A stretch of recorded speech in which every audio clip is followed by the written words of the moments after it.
Happy Friday Night Live.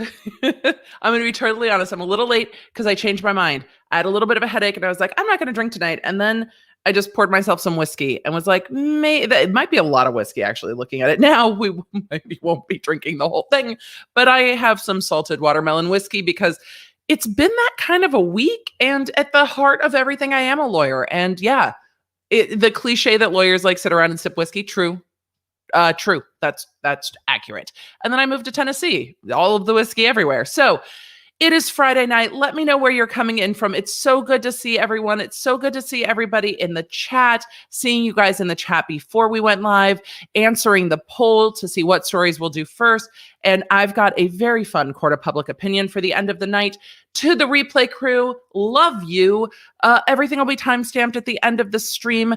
Good seeing everybody coming in. Hello, hello. And to the Facebook crew, good to see you as well. We have a lot to talk about tonight. We have a few quick things on the weekly roundup. I always say that and they're never quick.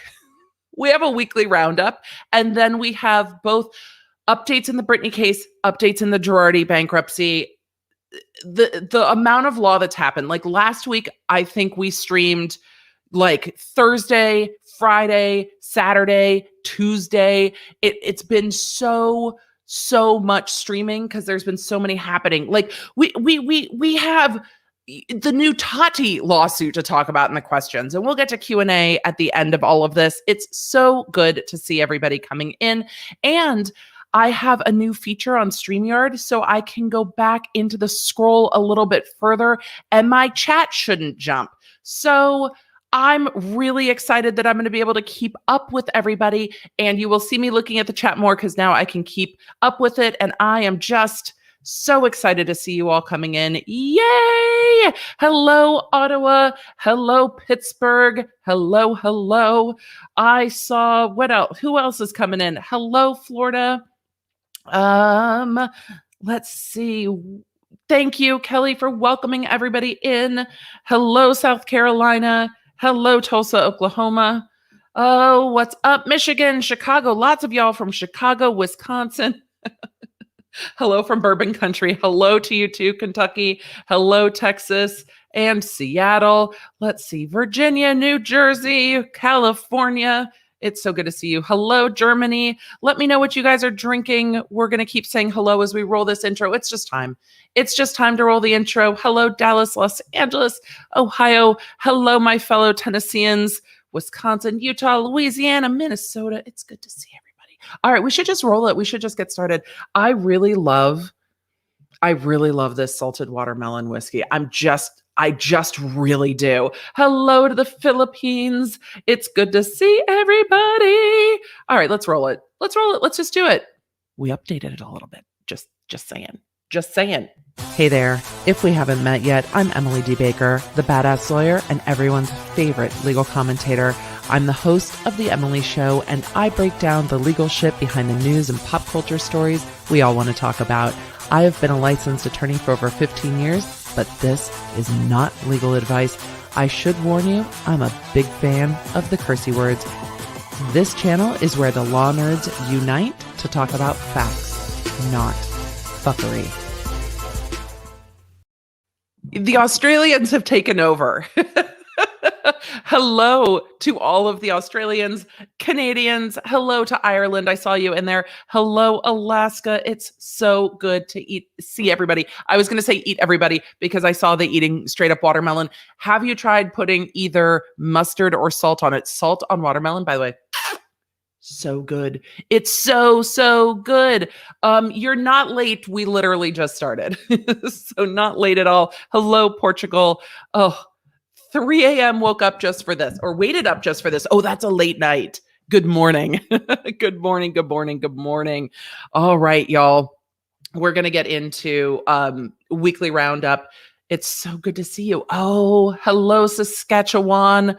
Oh, one day we'll tell us. I have a Saskatchewan story. One day I will tell the Saskatchewan story. I don't know if that's going to be today. I don't know if that's going to be today. Lawyer sipping whiskey is such a thing. It is such a thing. And I actually put it in my double-barreled wine glass so my hand wouldn't make it too warm. I know some people like their whiskey warmed up. I normally put an ice cube in. I didn't want my glass to sweat while I was live because then when my glass sweats, it holds on to my coaster, and then the coaster falls and like makes all kinds of loud noises. So it's all the things. What's up, Santa Monica? Oh, my old stomping ground. This weekend's Pokemon Go Fest. I love Pokemon Go. I'll tell a quick story. A number of my DA friends and I, one in particular, play Pokemon Go still. Love Pokemon Go above level 40. I think I'm almost level 43. No, I'm not. Where am I at? Am I still at 41, almost 42? I think that's where we're at. I haven't even looked. Yes, 41, almost 42. I got my first Sylveon today. I'm very excited. Anyway, I love Pokemon Go. We used to go to Santa Monica all the time to play Pokemon Go because the Santa Monica Pier is such a great place to play Pokemon Go. It was really fun to see YouTubers who would play out there, see YouTubers who would play at the Pike down in Long Beach. Like we would get together for girls' night with like a water bottle with booze in it and go out to play Pokemon Go and walk around the Pike or walk around Santa Monica or whatever it was. And there was a night we were in Santa Monica and we were out probably till 3 a.m. just talking and playing Pokemon Go. So as the bars are finally finishing up and letting everybody out, and I'm getting, one of my really good friends moved to Gig Harbor. Hello, Lindsay. Gig Harbor is so beautiful. As I get totally distracted. But we're rolling around Santa Monica super late at night together, which not always the best idea, but look, she played ice hockey. I played water polo. Even though we've gotten older, in our brains, we're like, we will still throw down with you. So there's this dude wandering around by himself, totally drunk, and starts giving us shit about being out playing Pokemon Go. And we're like, wait a second. What in the ever-loving fuck are you giving us a hard time for? So this drunk dude tries to roll up and make fun of us for playing Pokemon Go. And the yelling that happened, we were like, you've got to be fucking kidding me, bro. Like, what in the just went off. I was not, we were like, yeah, we're playing Pokemon Go. What? Also, so drunk, he was liable to fall right off the sidewalk. But we used to hang out in Santa Monica quite a bit to play Pokemon Go. Anybody playing Pokemon Go this weekend for Pokemon Go Fest? I'm very excited. I enjoyed last year's. I enjoy not having to travel into Chicago for Pokemon Go Fest. I enjoy that we get to play it remotely. I enjoy it. It's just such an enjoyable experience. All right. Hello, Argentina. I am going to catch up with the super chats. Motion to turn on slow mode. I don't know if slow mode's on. If it's not on, I'm sure it'll get turned on. Hello, Finland. Always good to see you. Scotland, Puerto Rico. What's up? I love seeing you guys come in. All right, let me get the super chats, and then we are going to just get into all the things we need to get into. Oh, this infinite scrolling is so nice because I can pick up everything that I missed. This might be problematic. Anyway, Pokemon Go Fest is this weekend. I'm excited to see everybody. Let me pick these up. It's so nice. I like it. StreamYard. Well done. I love it. Nat said, been a fan for a long while now. Would love to hear your thoughts on SCOTUS and the federal court system. Perhaps talk about expansion and weigh the options. I will talk about the Supremes at some point. The Supreme Court has always been the size that it has been. The Supreme Court. Anyway, we will get into the Supreme Court. I might do a separate video on the Supreme Court because tonight we have so much to cover in the pop culture space, but I will take it under advisement to cover the Supremes and the federal courts. Dana Clark says, as a hometown sister, I am pulling for my girl, Britney. Also, I found you through all this mess, and I'm so excited. Your content is fascinating. I'm happy to be fascinating. Thank you. I'm so glad you found it, and I'm very optimistic with what happened in court this week for Britney. I really am optimistic, and that makes me, I'm optimistic. I'm more optimistic now than I was before the 14th, and that's a really good feeling because for a lawyer to be optimistic about anything is kind of a revelation, and I am cautiously optimistic, but I'm optimistic nonetheless. So I am very, very optimistic after what happened this week. We're going to get into weekly roundup. I wanted to make sure I caught the last 2 super chats that came in so that we could get to them. And then I'm going to get into weekly roundup, and then I will sweep the rest of the super chats when we get into questions. Gabby R, sorry for no dumb questions. How do I become a member of the channel? Also, love you. By the way, thank you for the facts. You're welcome for the facts. The mods will help you out. You can also go to lawnerdsunite.com. That will get you there. It depends on if you're on mobile or not, but look at what the mods say down below and they will help you get there. So no worries. We will get you taken care of. Joseph, hello. What's good, fam? My wife colored her hair purple. That's her favorite color. I love that your wife colored her hair purple, Joseph. Yay. Mine too. I'm loving it. There's a little bit of pink towards the ends. I'm never going. I don't know if I'm ever going back to my hair color again. I think it's like tattoos. Like once you get the first one, you're like, fuck, now I need 1 million, or at least me. And now that's where I'm at with the hair color. Now that we've kind of cracked it open, I'm like, Susie Q, thank you so much for the compliments. I will always take the shameless compliments. I'm also we're going to have to pause the whiskey because we're going to have to pause the whiskey. Yes, I am very excited for Go Fest. This is a brilliant solution. Purple glitter tears, tahini on watermelon is also absolutely delicious. Terry Clark, I was like, damn, Emily's hit the big time. She's on the list talking about the 20th anniversary of Legally Blonde.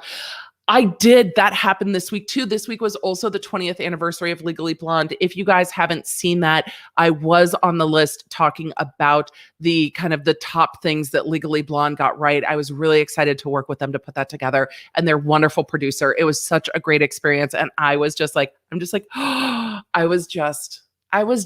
I shared that over on my Twitter. I shared it on Instagram, but I will share it again. And it's on my Facebook as well, if you guys want to go see it. It was such an honor, truly, Terry. So thank you. We also have another sponsor tonight, which we'll get to in a minute as we get into Court of Public Opinion. I know. Your girl's feeling like all YouTubey fancy. I love having sponsors on the stream. It's just so nice. Kim, tahini seasoning is amazing. I probably pronounced that wrong, but yes, it is. It is. Hashtag free Britney. Emily, you play Pokemon Go. Oh my God. Yes, Lewis, I live for Pokemon Go. I love it. I love it so much. Go Mystic. That's all I'm going to say. Go Mystic. I know others in the chat. We'll do a vote. We'll do a poll one of these days about which Pokemon team everybody's on. Bree, I just kind of answered it. Go Mystic. I'm Team Mystic. My kids picked, to be perfectly honest, when I started playing. But I have played the Pokemon Go games for quite a while. There's also new Zelda today. And I have to work. And I just there's too much like life stuff going on that I want to play, and it's just crazy. You do it. Hello. Good to see you. Yeah, there's going to be announcements. I don't know when they're announcing it, but I'm also speaking at Vid Summit. Like there's a lot of cool work stuff coming up too soon. Hello, Quebec. Love from Chile. We don't like slow chat. Slow chat sometimes is really needed when we've got over 4,000 of our friends in here. Sometimes the chat does move pretty quick. So any thoughts on what's going on in Texas right now? I have not been following closely what's going on in Texas right now, so I do not have any thoughts, unfortunately. It is like the actual real news is on my mind, but there are so many court documents, and the breakdown I did of the Jen Shaw case this week was like 300 pages of legal documents to synthesize. So I have been working on, like, this has been almost all consuming because it is me. I do my research. I read all these documents to break them down, and it is quite time consuming. So I do not have thoughts. I will jump back into the actual real news and not the pop culture world, hopefully next week, so that on Tuesday when we do our roundup, it will be less pop culture and more of all the stuff. Cynthia, love Peter Mon, love Peter Mon, love Peter Mon. Thank you. Enchanted Wolf, here to listen to you while watching a baseball game. Greetings from Isotope Park in Albuquerque, New Mexico. I enjoy New Mexico, but when we drove cross country, that was the only supercharger that was broken, and it was a huge issue. It was huge. It was huge. Melissa B, finding out that you are a Never Have I Ever fan. Just all the Purple Hearts. Binge season 2 twice already. You rock. I love Never Have I Ever, and I have not had time to binge season 2 yet. So much there's so much stuff happening. But I love Never Have I Ever. And I was talking about that on Up and Adam Live this week. Can you cover the Ace family lawsuits one day? Haven't seen any legal breakdowns yet. Yes, Divya, I can cover the Ace family lawsuits. I have been looking for them. I am trying to figure out what entity they are sued under and where. They are not federal lawsuits yet. So once I find the actual legal documents for myself, I will absolutely. So, yes.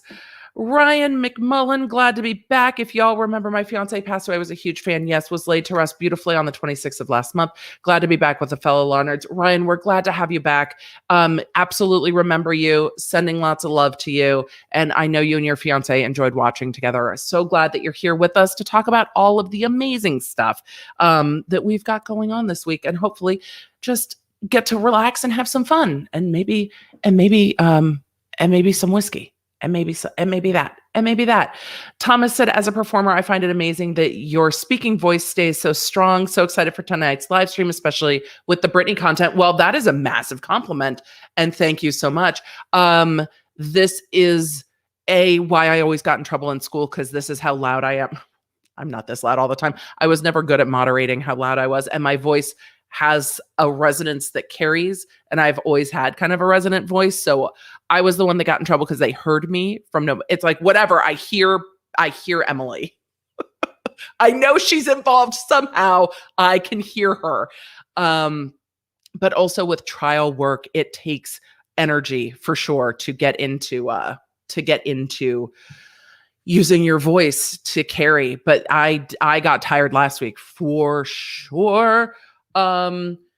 Brooks said, wait, so KJ lied in a sworn declaration and there are no repercussions. Will her mistruths make the court view her as an unreliable witness if she testifies in the Swanson suit? It depends on if Swanson's lawyers bring that in to impeach her and if it's relevant for impeachment purposes. And we can absolutely talk about all the Swanson stuff in the Q&A for sure. All right. We need to get into we all need to get into, this weekly roundup. We're like 17 minutes in. Danny said, I don't know if you've seen anything, the legal doc surfacing that Jamie Spears could monitor the audio in Britney's home when her kids stayed with her. It's crazy. Sorry for the random question. I saw mention of it. I have not found which court that comes from yet, but I saw mention of it.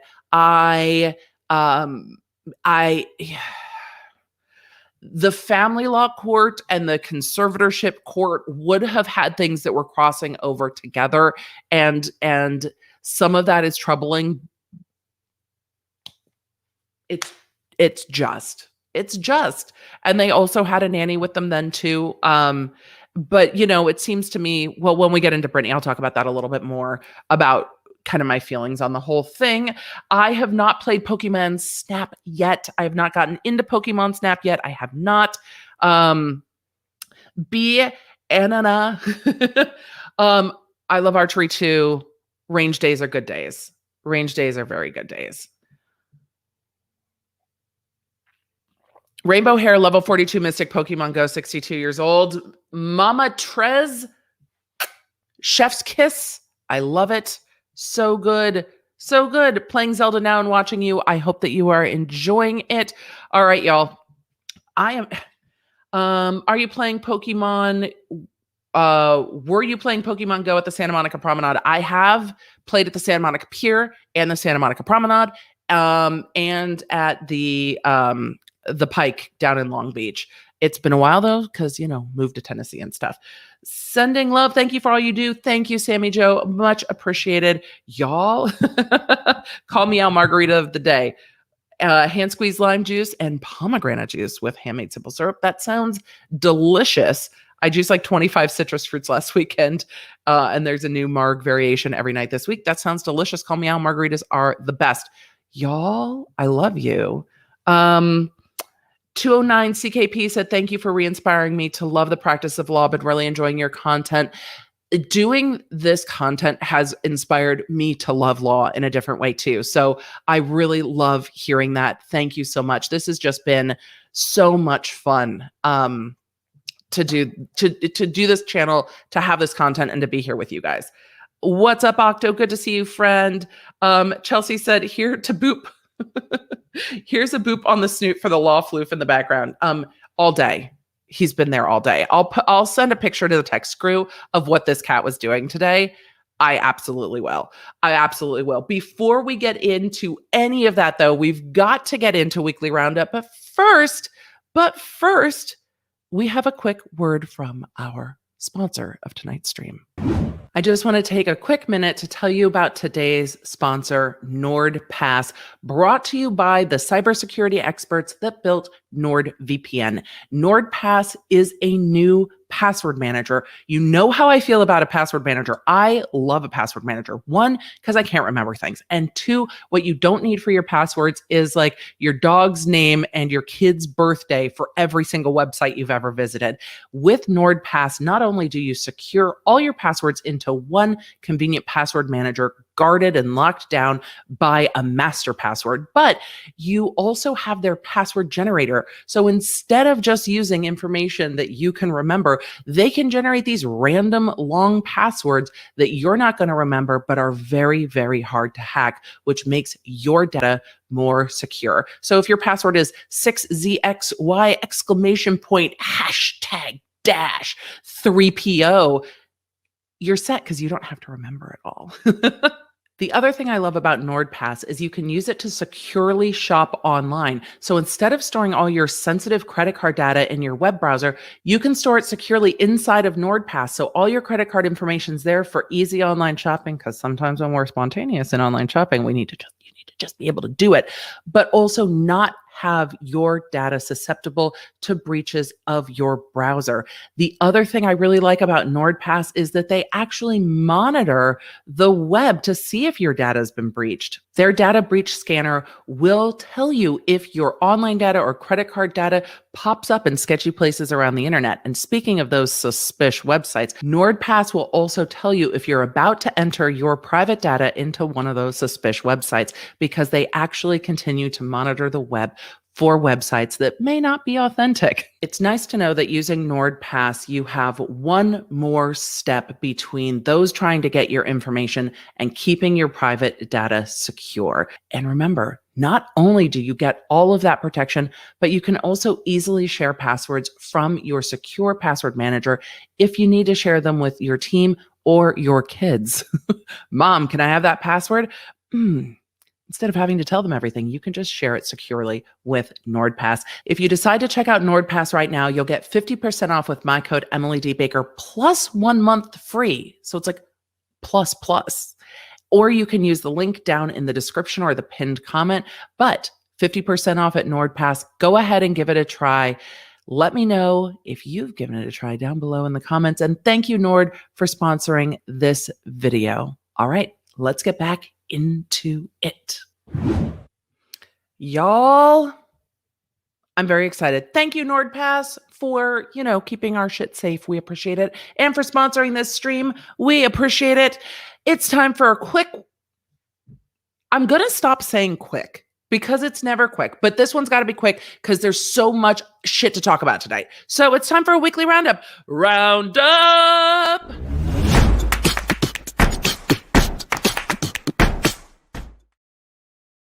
Y'all know how I feel about the Paul brothers. I've talked about this. Look, no shade. It is what it is. YouTube has a variety of personalities. They don't all mesh well.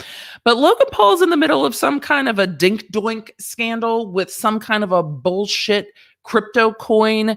And have y'all seen this going down? Let me know in the chat or in the comments if you've been watching what's going on with Dink Doink, the name of this freaking crypto coin. But I have gotten tagged a lot to ask if what's going on is illegal. Now, others have covered this. Coffeezilla's covered this. Graham Stephan covered this, and lots of others have covered the Dink Doink nonsense. I wanted to share my take on it because first of all, Dink Doink is ridiculous. Oh, I've got the wrong sharing thing up. No, we want to do that one. Not this one.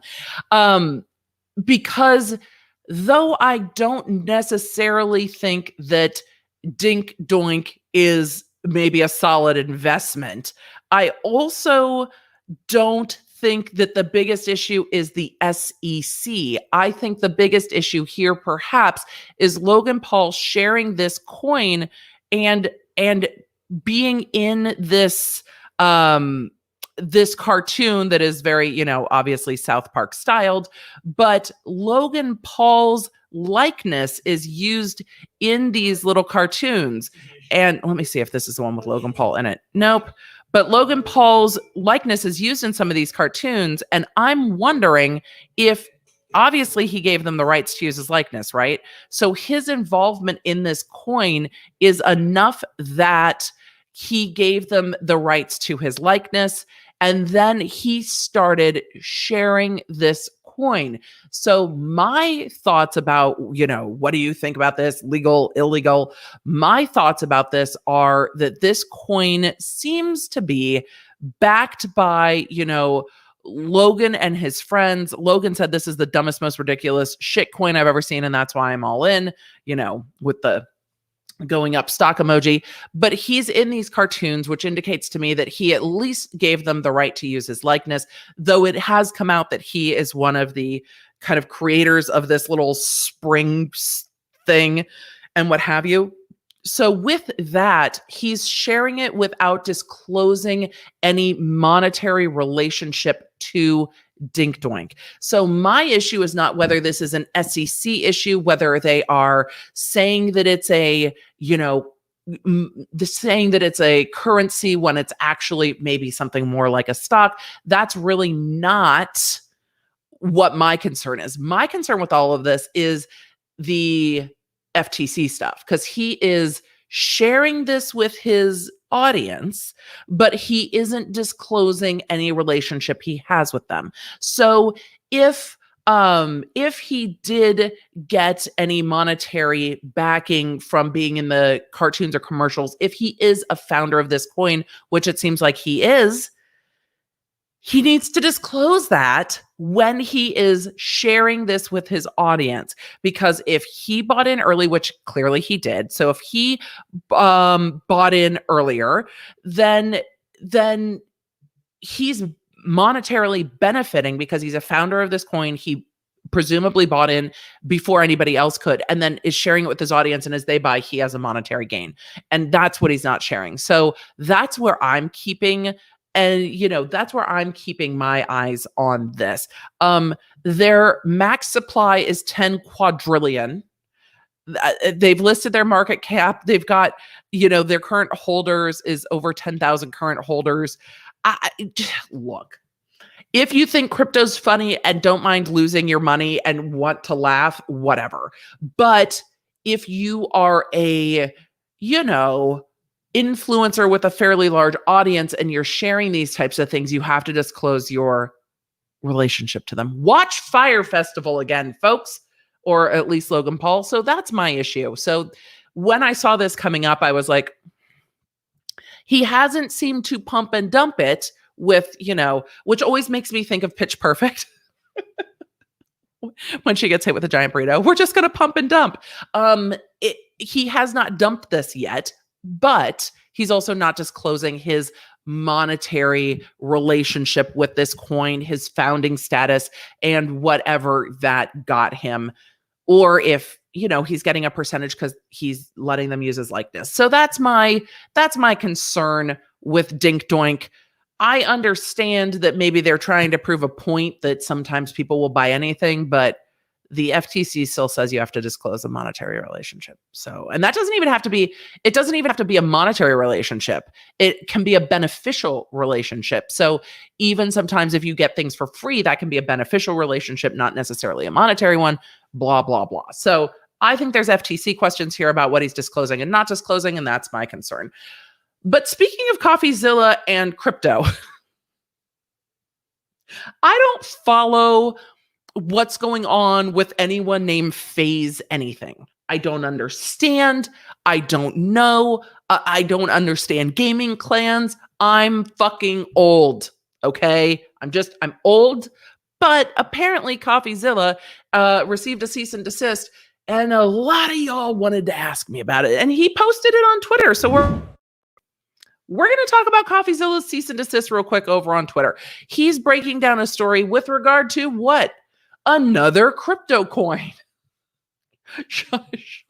Influencers in crypto. What could go wrong? Look, take your financial advice from financial professionals and not you. I shouldn't say not YouTuber, because some of the YouTubers are financial professionals. Know who you're listening to is my only disclaimer on that. But shared the cease and desist regarding this Save the Kids stories. He has a video posted on his YouTube channel about it.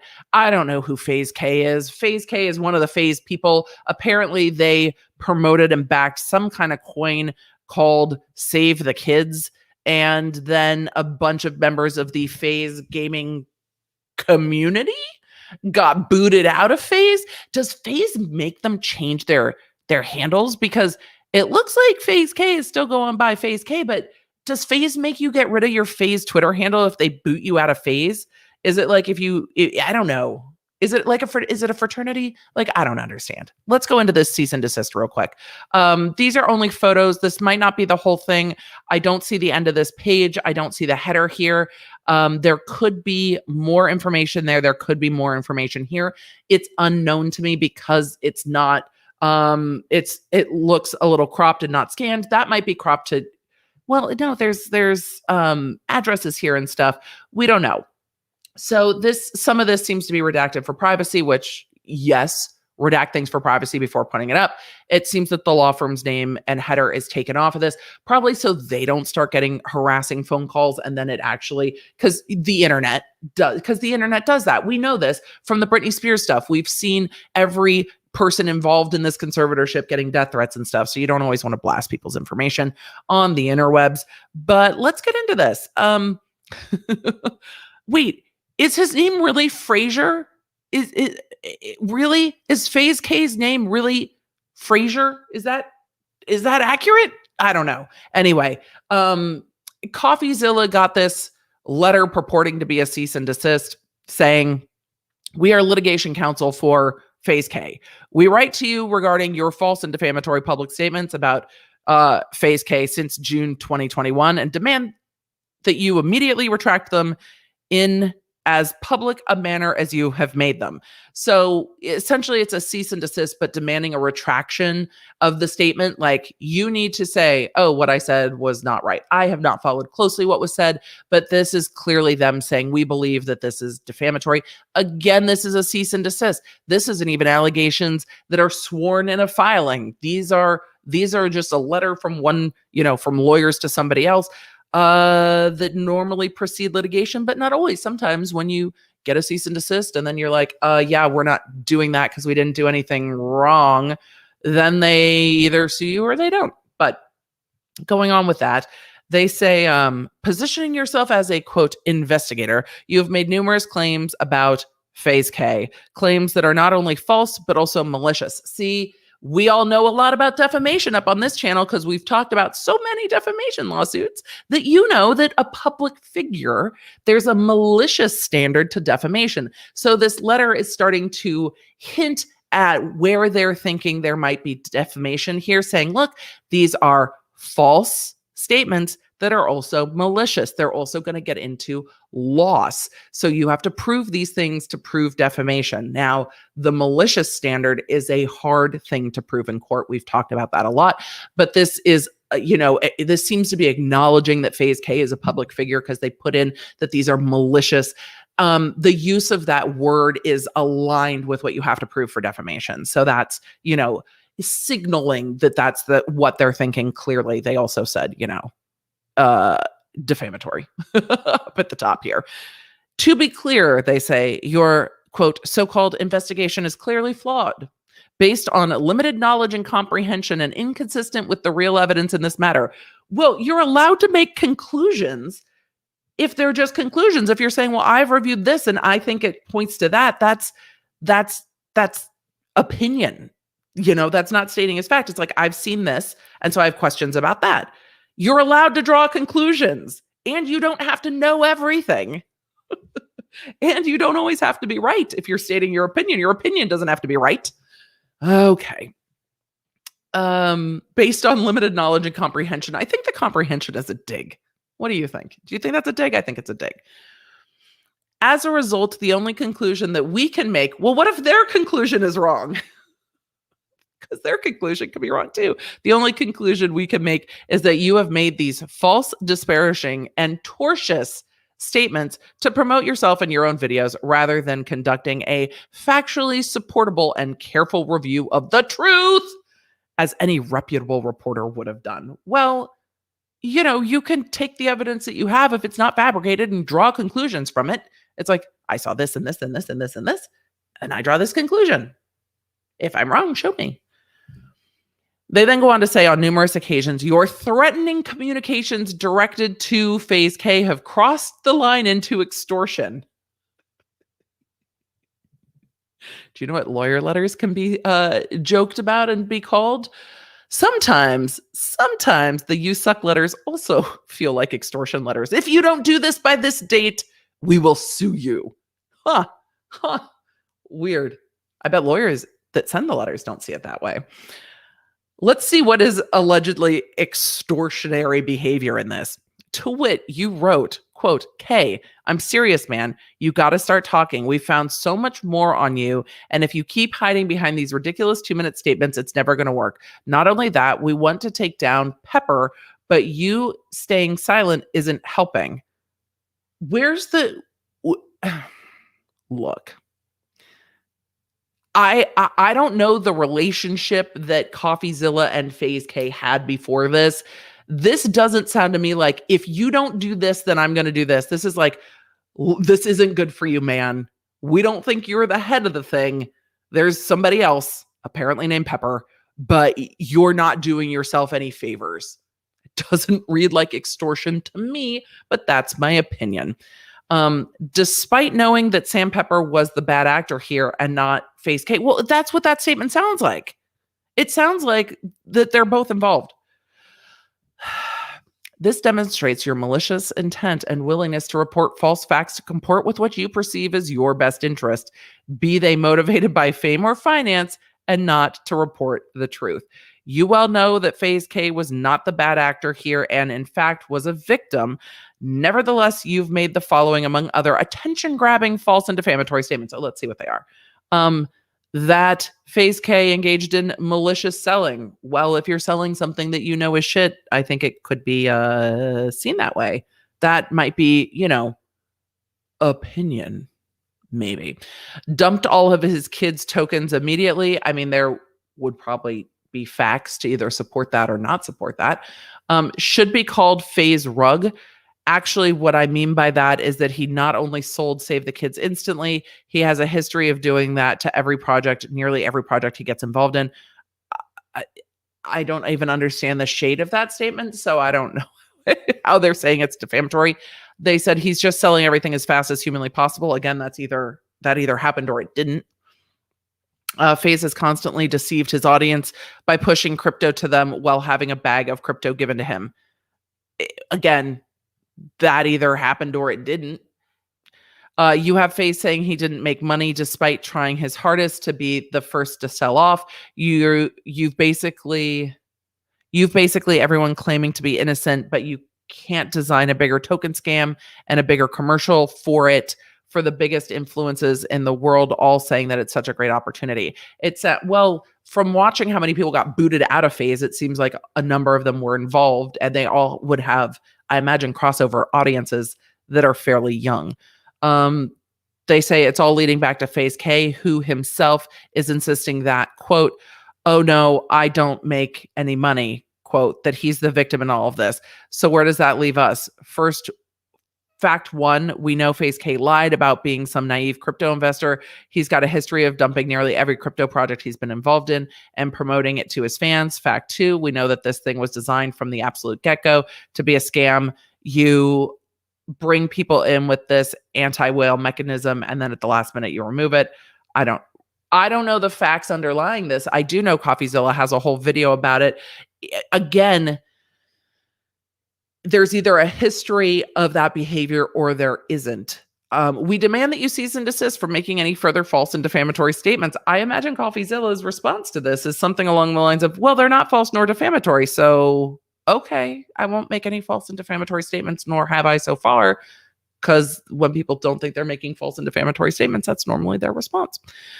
If you do not immediately, by the end of the day tomorrow, at the latest, publicly retract the defamatory statements and cease and desist from making other such defamatory statements in the future, FaZe K has instructed us to commence litigation against you and all those with whom you are acting in concert and or have been supplying you with information, with false and defamatory information.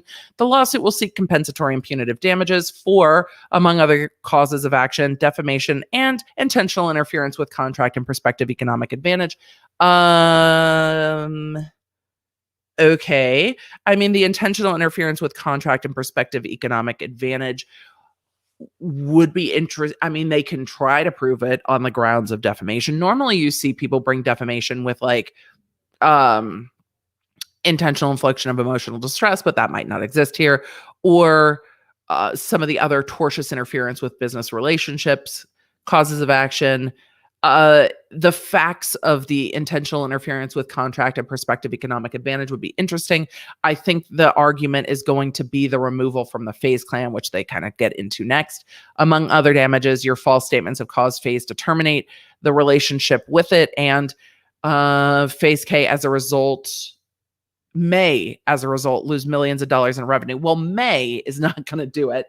And also, it'd be interesting to see how they prove that Coffeezilla is the absolute end-all reason that the FaZe clan decided to remove this individual and not other factors. Not to mention the reputational damage you've already caused, which goes to the heart of defamation, right? Proving reputational damage and monetary damages are part of that with a public figure. If you'd like to discuss this matter, I'm sure the answer to that is my lawyer will be in touch or won't, but okay. Or if you would like to have your attorney contact me and discuss the matter, please do so. But the lawyers always do this. By the end of the day, you must do this. It's like, well, do you really want to spend the money to litigate this if you could just have a conversation? Because there should be a conversation. Coffeezilla addressed it on his YouTube channel. If you want to watch that, it is up on his channel. He addressed this on Twitter as well. Look, you can't just cease and desist because you don't like what somebody is saying. That's not the purpose of a cease and desist. If there are actual legitimate causes of action, that's what it is. All of those statements are very heavily fact specific. And if there are facts to support them, then they're not false statements. And if there's not facts to support them, then are they reputationally damaging? Maybe. Would you be able to prove that? I don't know, because you would have to argue that Coffeezilla did the damage and not like the FaZe clan removing him. And that's what did the reputational damage. So it'll be interesting to see what happens. It could also be argued that maybe the reputational damage was being connected to this coin in the first place. One final story, and then we're getting into all of our stuff. I will say there is a lot more going on. I got asked about this on social a few times today, but there's a lot more going on with the Jay-Z, Reasonable Doubt, Rockefeller, Damon Dash lawsuits. There's a new lawsuit in that. We're going to cover that all on Coffee and Cursey Words Tuesday. Because we're going to get to that on Tuesday. All right. Joe Exotic. Remember him? Remember him? The Tiger King was back in court. We need to do another breakdown of Tiger King because a lot more happened after Tiger King with the lawsuits, the civil lawsuits between him and Carole Baskin and her taking control of intellectual property. I need to do another breakdown. It's just been on the back burner. It's just been on the back burner. I did think it was hilarious, and maybe that's mean. Sometimes my sense of humor is not always nice. But when his lawyer had a stretched limo parked at the law firm waiting to go pick Joe Exotic up from prison because he was certain that he was going to get pardoned and then he didn't, it made me laugh. I'm sorry. It was just, they were waiting for him to be pardoned, and he was so pissed that he wasn't pardoned and made statements about how pissed that he wasn't pardoned. But it was the stretch limo for me. It was the stretch limo outside of the law firm that did it for me. It was so confident. He was so confident. I kind of lived for it. So this comes to us from the Associated Press, though it's also reported elsewhere. Tiger King Joe Exotic should get a shorter prison sentence for his role in a murder for hire plot and violating federal wildlife laws. Look, murder for hire's bad. It's big bad. It's not okay. The thing is, we can make light of a murder for hire plot. I mean, Carole Baskin's probably not making light of a murder for hire plot. I get it. Cool cats and kittens don't make fun of a murder for hire plot. But because no one was killed, you can kind of laugh about these things. This does not always end this way. There was a DA that I very much looked up to when I was a newer DA that did 2 murder for hire trials, and it was so fucking tragic. And she tried the individual that hired said murderer, or the husband.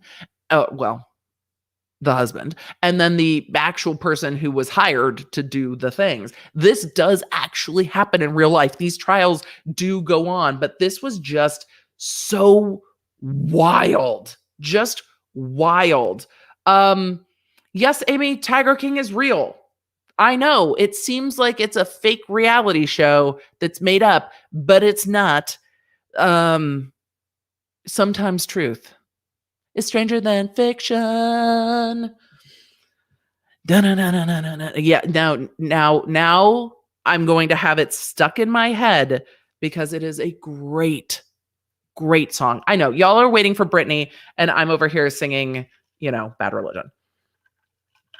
It's just what's happening this evening. Look, when she pours the whiskey, it's going to be a frisky evening. That's what it's going to be. That probably came out wrong. I didn't mean it that way. Damn it. Let's just talk about Joe Exotic real quick. So Joe Exotic was sentenced in January 2020 to 22 years. It's a lot of twos. I like the parody. 22 years in federal prison after being convicted of trying to hire 2 different people to kill Carole Baskin. Carole Baskin killed her husband. It's a song. It's not. I'm not saying that is my statement of opinion. It was a meme. A 3-judge panel for the U.S. Court of Appeals for the 10th Circuit in Denver found that the trial court wrongly treated these 2 convictions separately in calculating his prison term under sentencing guidelines. The blonde mullet-wearing zookeeper, known for his expletive-laden rants on YouTube and failed 2018 Oklahoma gubernatorial campaign, was prominently featured in the popular Netflix documentary Tiger King: Murder, Mayhem, and Madness. Tiger King was probably the most well-timed meme of the pandemic. Like it was dropped just at the right time as lockdowns were happening and we had nothing else to do. And it was so wild. And he had like a throuple going on. It was just banana stuff. And it's all we could talk about. I have podcast episodes of The Emily Show about it because I was so fascinated. But this is about stacking convictions. Look, under sentencing guidelines, convictions can either run consecutively, like you do this one, and then this one starts, and then the other one starts, or concurrently. It's like you get sentenced to all this shit, and it happens at the same time. The legal behind all of this is that they stacked them wrong. The panel agreed with Joe Exotic, we're just calling him Joe Exotic, that the court should have treated them as one conviction at sentencing because they both involve the same goal of killing Carol Baskin.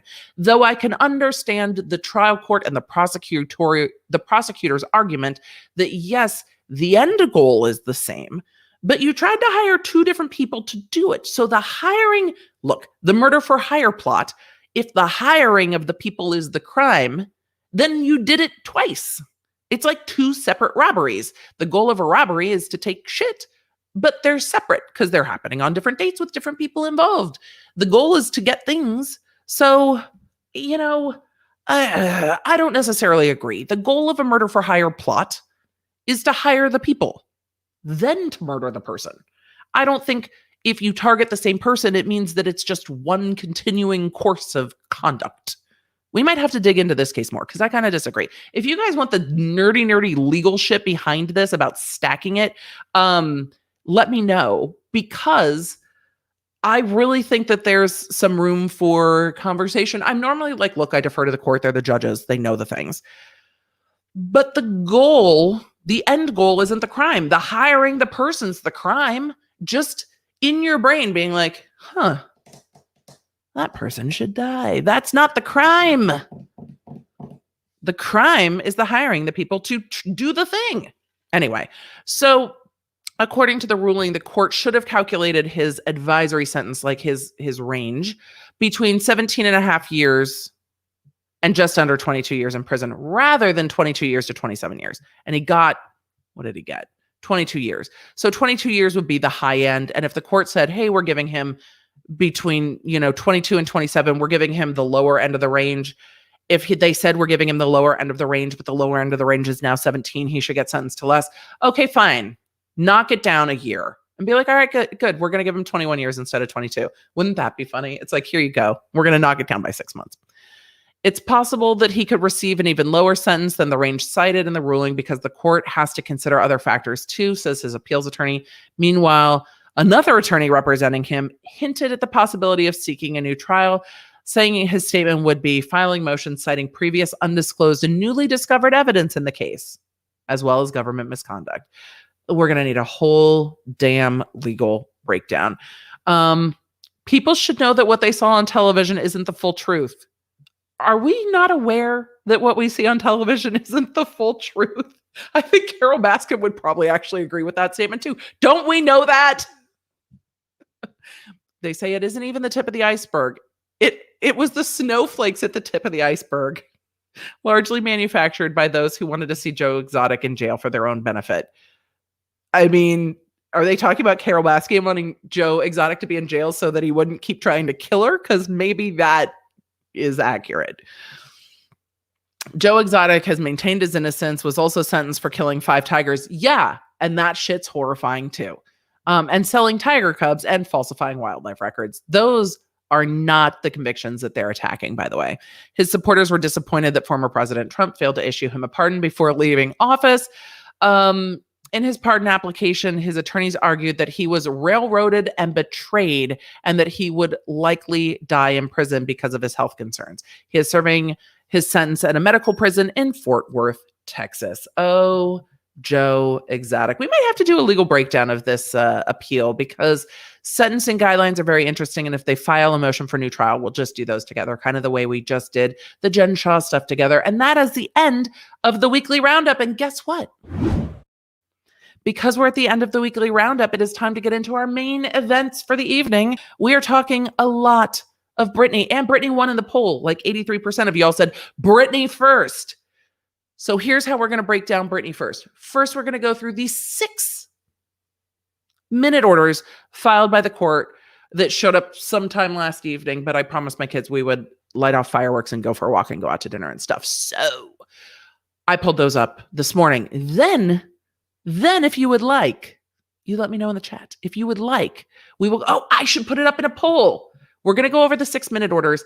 And then for those of you on YouTube, you can vote in a poll. Let me know if you want me to go over the updated financial, the supplemental fee approval for Jamie Spears's lawyers. Do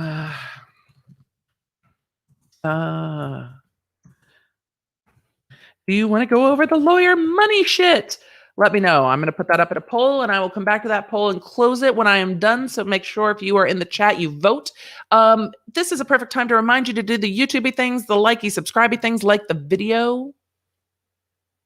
Subscribe to the channel. If you find that you can't chat, you do have to be subscribed to the channel. It might mean that you've become unsubscribed. So you're going to have to do that so that you can chat. 6 minute orders. So in no particular order, let's just start pulling these up. We're going to go through we're just going to go through them one at a time in the order that they come up. First minute order filed by the court is with regards to the ACLU motion. Let's do a brief road so far. It's not even a road so far. I shouldn't call it that. Let's do a brief breakdown. There were a ton of motions on calendar for July 14th. A lot of them were spurned by Britney's statements to the court on June 23rd. In dealing with all of that, there are 6 minute orders because the court had to deal with a plethora of motions, and not everything that was on calendar got heard. Things definitely got pushed over. The most important things that got heard were the resignation motions, the motion by the ACLU, the motion by Lynn Spears. And so as I pull up each minute order, I'm just going to remind you what that motion was about, and we'll just go from there. I intend to do kind of a case brief for next week's Emily show so that we have kind of a succinct wrap up of all of this. If you've been following along with Britney, but like the hours and hours and hours of coverage is too much, we're going to do put it in a box, and we'll see if her lawyer files anything on, Monday or Tuesday next week. So this is regarding the ACLU petition. The ACLU filed a petition asking to help Britney hire a lawyer, to offer their services, to shake their fist in outrage at how Britney has been treated, all of which I understand, to petition that Britney be allowed to, use the internet unsupervised so that she can research her rights and her cases, to be able to have basic human rights is what the ACLU was asking for. This indicates everyone who attended. These are the people who are present. Let's just remind everyone how many fucking lawyers are involved in this. All right, Gerald Cohen, attorney for Dad Spears. Jody Montgomery. See, when I zoom this out the wrong way, then I can't highlight. Jody Montgomery, temporary conservator of the person. Britney Spears is Britney fucking Spears. It's Britney, bitch. James Spears, Dad Spears, Lynn Spears, Mom Spears. Zoe Brennan Crone, attorney. I believe Zoe is attorney for Mom Spears. Amanda Goad, I believe, is attorney for Mom Spears. David Nelson, Ron Peterson, Gladstone Jones III, Lynn Swanson, Vivian Rivera, Jennifer Vane, Kevin, it's not Macaulay, Colley, Maria Mondia, Bruce Ross, Lorianne Wright, who's one of the attorneys for Mom Spears, Sam Ingham, who was court-appointed counsel, Geraldine Wild, who is Dad Spears' attorney, Jonathan Park, who's part of Dad Spears' team, Vivian Thoreen, who is the one who speaks on the record for Dad Spears' team, Yasha, I believe, is also on Dad Spears' team, and then Matthew Rosengart, who is Britney's new counsel, which we'll get into in a minute. Geraldine, where is Gerald? There's Lorianne Wright, might be attorney for Jody Montgomery. So Dad Spears has a fuck ton of lawyers. Jody Montgomery has lawyers. Lynn Spears' lawyers were present. Britney's 2 lawyers were present. Now there's only 1. This is where this list of attorney came from. Mom Spears has 2. Jody Montgomery has 1. Britney had 2 present. The rest belong to Dad Spears.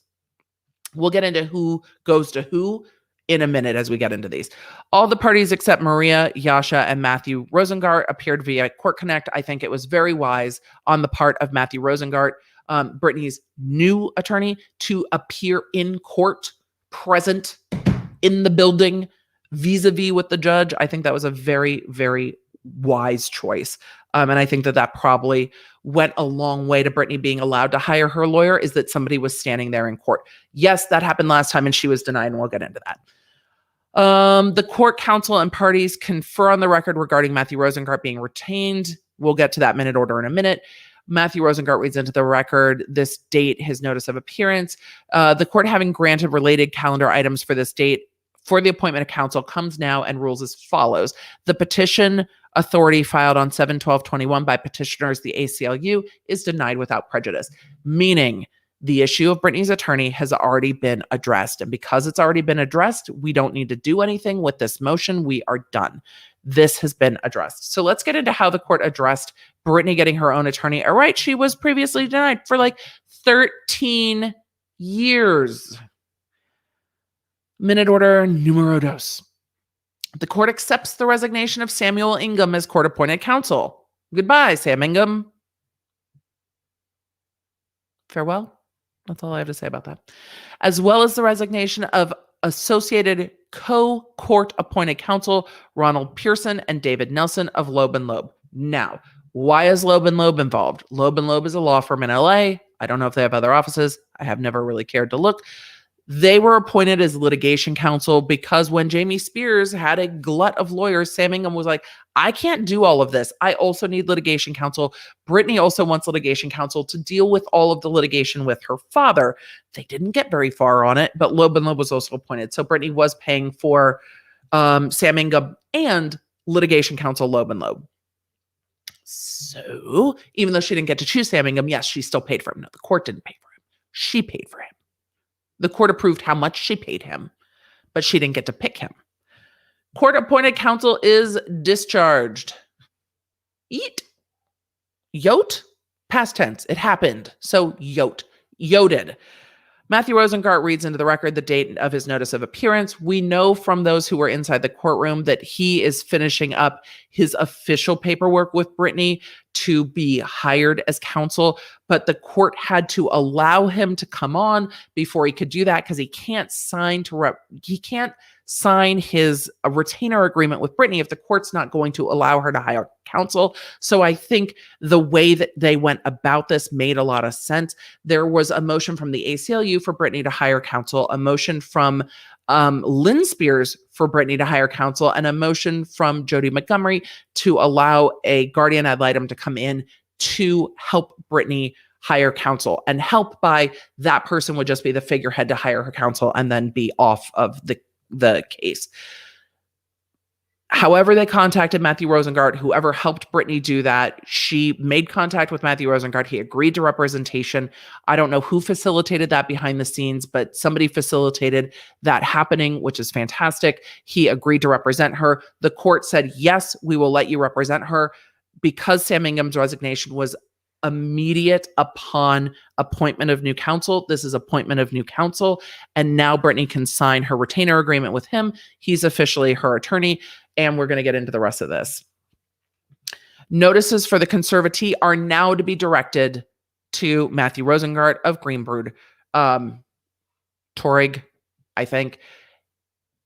So now everything that happens, notice will go to him. Nothing else goes to Sam Ingham. Again, showing that the court has accepted him as counsel. He's counsel. The court takes testimony.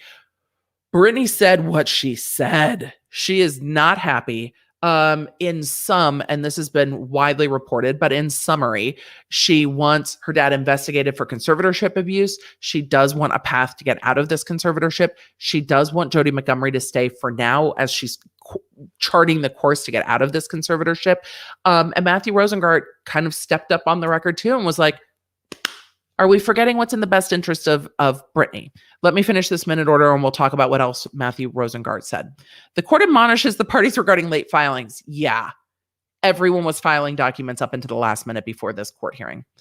The court gives parties an okay to set motions and to file under seal and petitions to be heard on the continued hearing date for related calendar items on September 29th, 2021 at 1:30. So the other motions that got put over are going over to September 29th. The court let them set motions and to file certain things under seal or file petitions to file things under seal.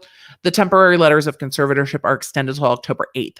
What that means is Jody Montgomery was on the docket in April and again today. Well, in April, June 23rd, and again on July 14th, to be appointed as the permanent conservator of the person. We talked about this on Tuesday. James Spears never relinquished his authority as conservator of the person. James Spears temporarily relinquished that to deal with health issues. And so Jody Montgomery is the temporary conservator of the person. He was asked to resign by Sam Ingham. He declined to do so. They've been trying to appoint Jody Montgomery as the permanent conservator, so James Spears can't just spring back up. He can't flare back up as the conservator of the person, but he has not resigned. And that was one of the items that needed to be cleared in the probate notes. Is James Spears willing to resign so that it clears the way? Or is the court going to have to appoint Jody Montgomery and force him out? That's too little. All right.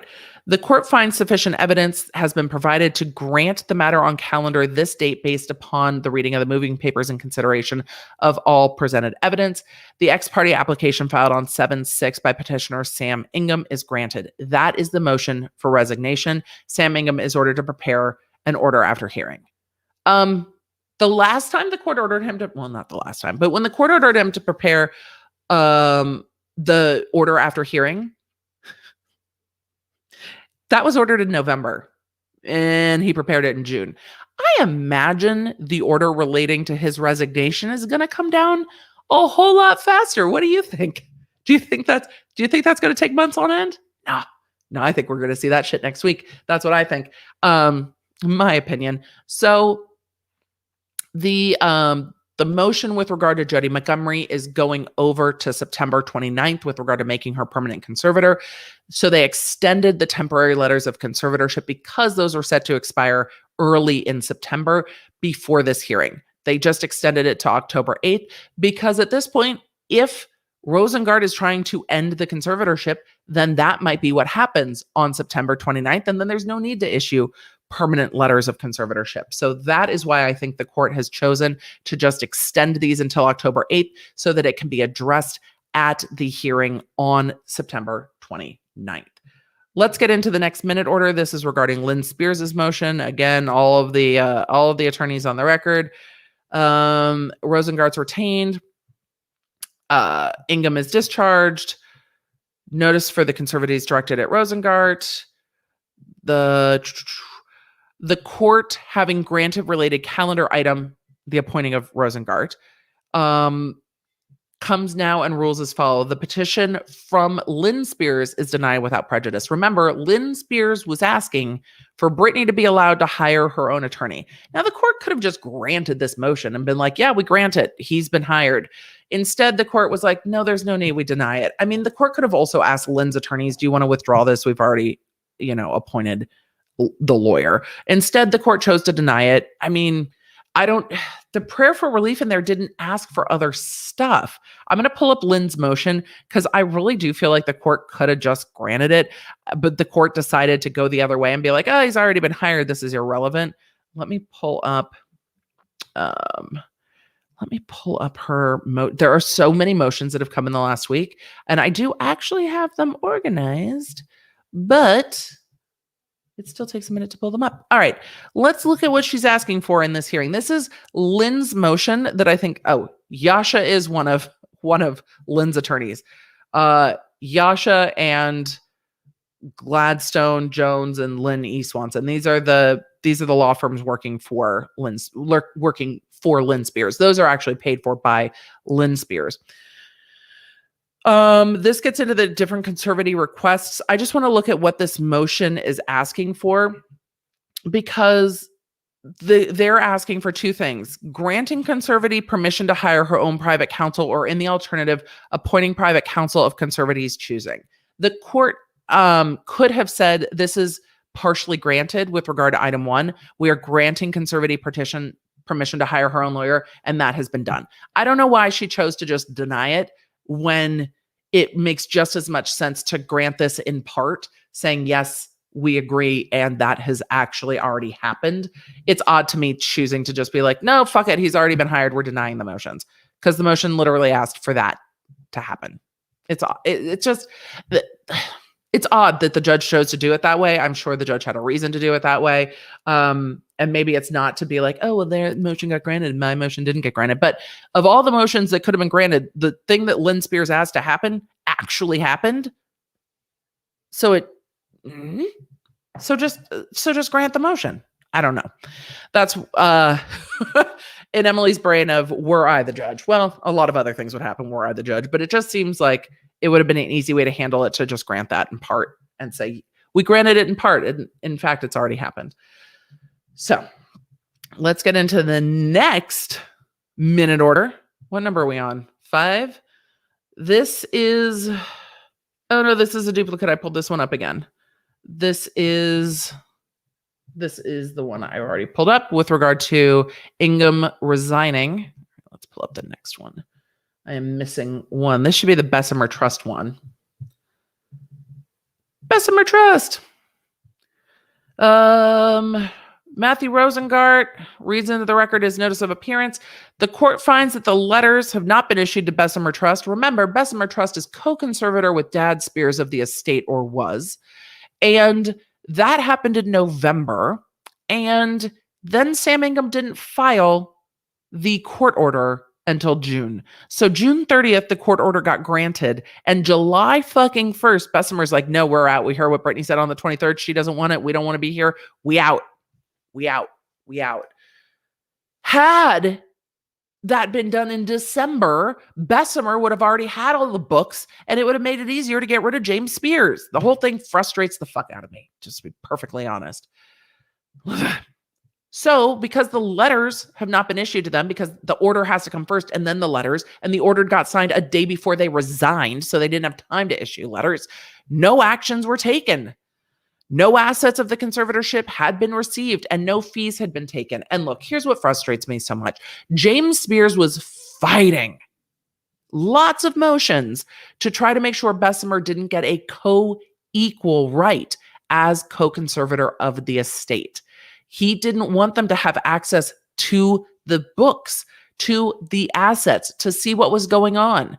And he got denied on all of those motions.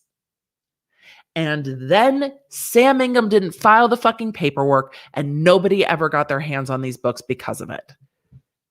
I'm so frustrated. I'm just so frustrated by that. It's so frustrating to me. So because of the delay, the court went, well, because of the delay, no harm, no foul. They want to resign, so we can just let them resign. So annoyed. Accordingly, the court rules as follows. The court accepts the resignation of Bessemer Trust. The court waives accountings for Bessemer Trust, meaning they don't have to do any paperwork because they haven't gotten to do anything because the things didn't get filed. You know what I mean. I'm just reiterating myself. Hey, Fred, we're on the desk now? All right, buddy. The court finds that sufficient evidence has been provided to grant the matter on calendar on this date based upon the moving papers and consideration of all presented evidence. Did anyone say anything on the record? I don't know. Other than the moving papers. The ex parte petition filed 7/1/2021 by Bessemer Trust is granted. The court having granted the resignation of co-conservator of the estate, the court reverts back to its March 5th, 2019 orders, appointing James P. Spears as sole conservator of the estate. And Jody Montgomery holds the role of temporary conservator of the person. Bessemer Trust Company is ordered to prepare the order after hearing. So Bessemer Trust has to prepare the order saying that their resignation has been granted. Making Dad Spears, getting him exactly what he wanted. What he wanted was Bessemer to not be involved in the books. And guess what happened? That's exactly what happened because of Ingham's delay. I'm repeating myself in my annoyance about that. I'm annoyed by this. I am substantially annoyed. 1, 2, 3, 4, 5. I am missing a minute order. Hold on. Let me see where it is. There is one. There is one that is missing. It has eluded me. It did not get into my notes appropriately. Clearly. All right. Let's get into... No. Google, don't be rude to me. So you know my annoyance with Bessemer. I was really hoping that they would come in and see the books. But if the goal is to move towards ending this conservatorship, I understand. But I think the focus will be on the conservatorship of the person. Someone needs to look at the estate and what's been going on with those books. It needs to be looked at. I was hoping Bessemer would be that person or that company. Clearly, that's not happening, but somebody needed to do it. They haven't and aren't going to. Let me see. This is the last one. Let's see. This is the motion by Jody Montgomery for appointing a guardian ad litem, and that was denied. No, did I name it the wrong thing? Where is it? Nature of proceedings, ex parte petition filed on July 7th by Jody Montgomery.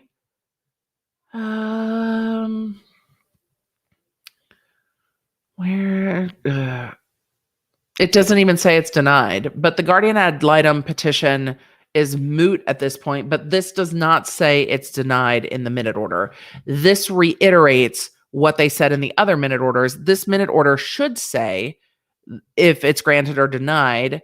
I don't think it's being put over because he's been hired, but it doesn't say. It just says that the court trails the matter of security costs to July 19th.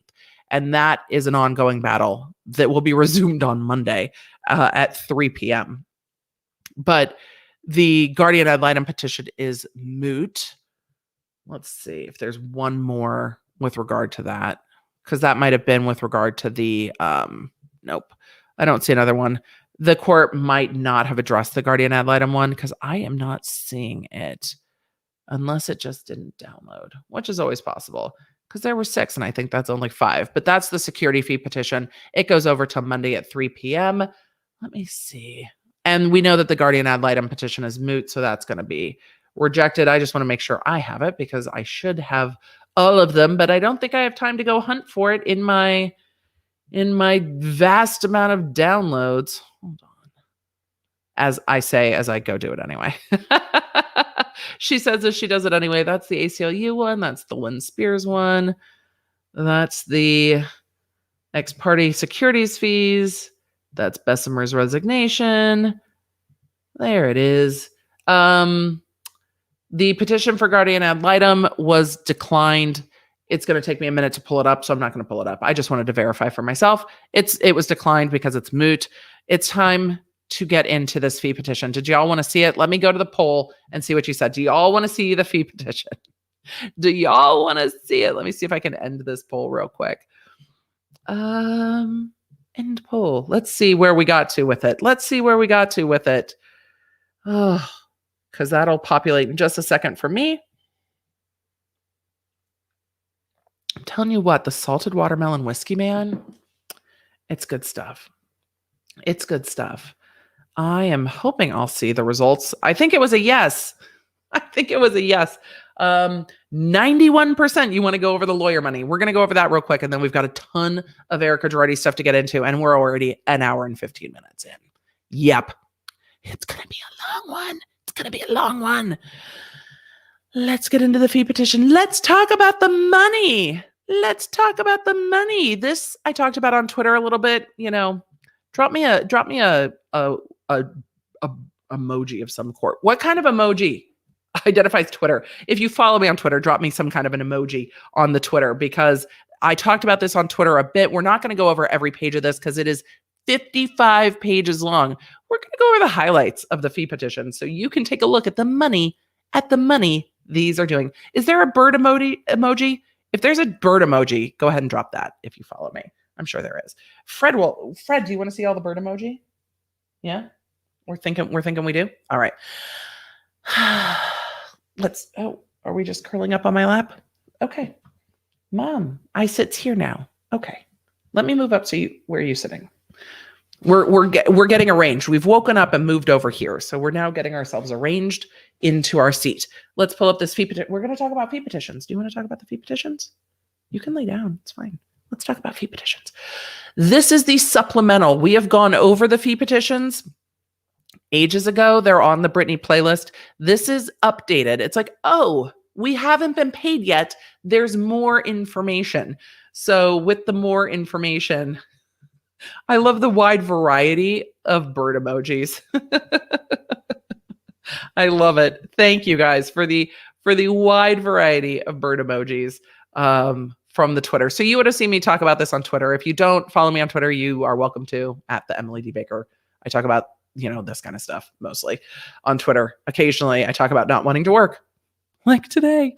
Today I was like, I just want to play video games. That's what my weekend's going to be. Once I get the podcast recorded for next week, but that's another matter.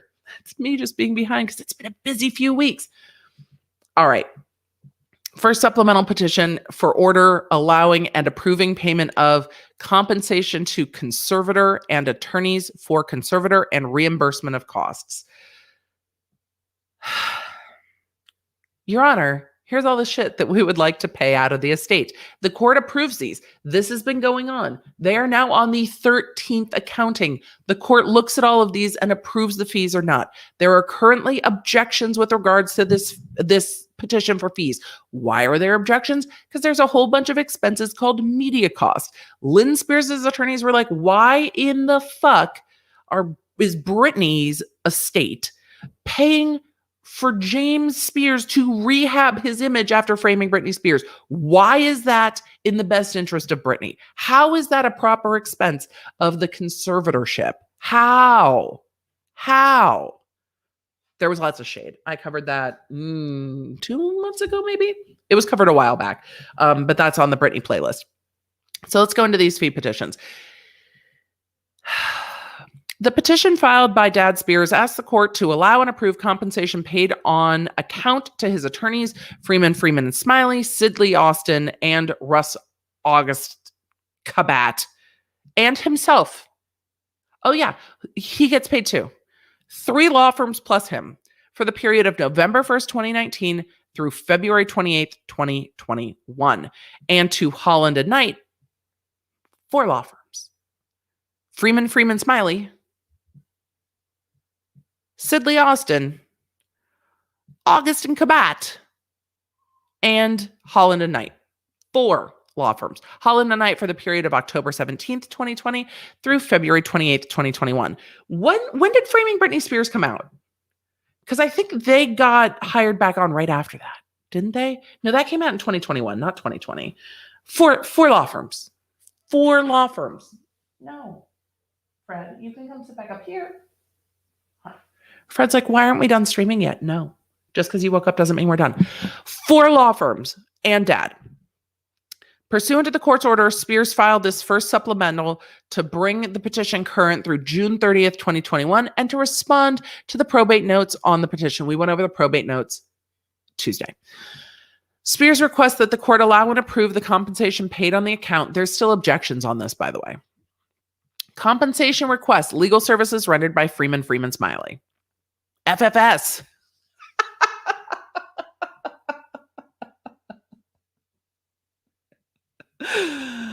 Oh, do you think the lawyers of FFS know what FFS means?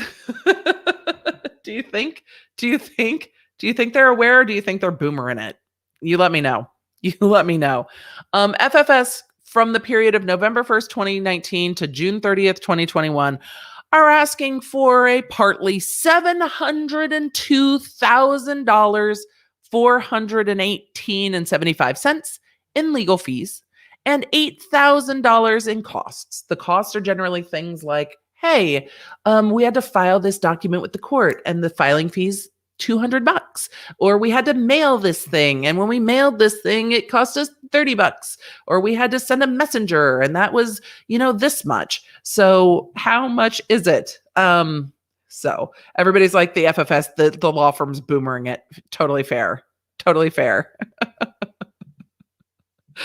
Oh, FFS. All right, $700,000 for FFS. Legal services rendered by Holland and Knight, H&K. Every time I look at this, I'm dyslexic and ADHD, but every time I look at this, it looks like the Hell's Kitchen logo to me. So HK to me means Hell's Kitchen. Like every time I see H&K, I'm like, oh, it's Hell's Kitchen. I can't unsee it. I can't undo it. So yeah, Fred, hi. Hi. The pawnerd is just wanting all of the attention. Chat has shared what FFS means in the chat. I see it in there. All right, legal services rendered by Holland and Knight by HK. From October 17th, 2020 to June 30th. How many months is that? October to, I'm not going to try. I'll let you all tell me.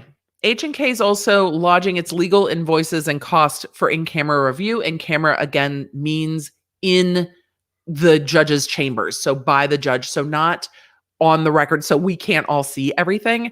There are objections to what they've spent money on. So they're trying to show the court, look, this is where we were spending our money. It's fine. Mr. Spears requests the court allow and approve his lawyer's request, H&K request. Thank you, Kristen. 8 months, 9 months-ish. Yeah, right around there, 8.5 months-ish. $1.356 million in legal fees. $1.3 million in legal fees and $100,000 in costs. Who's running the tally? So in legal fees, we've got $702,000 plus $1.3 million. So what? We're over $2 million in legal fees, and we're over, $8,000 there and $100,000 here. How did they spend $100,000 in costs? We're gonna get to that in a minute. So now we're at like $111,000 in costs.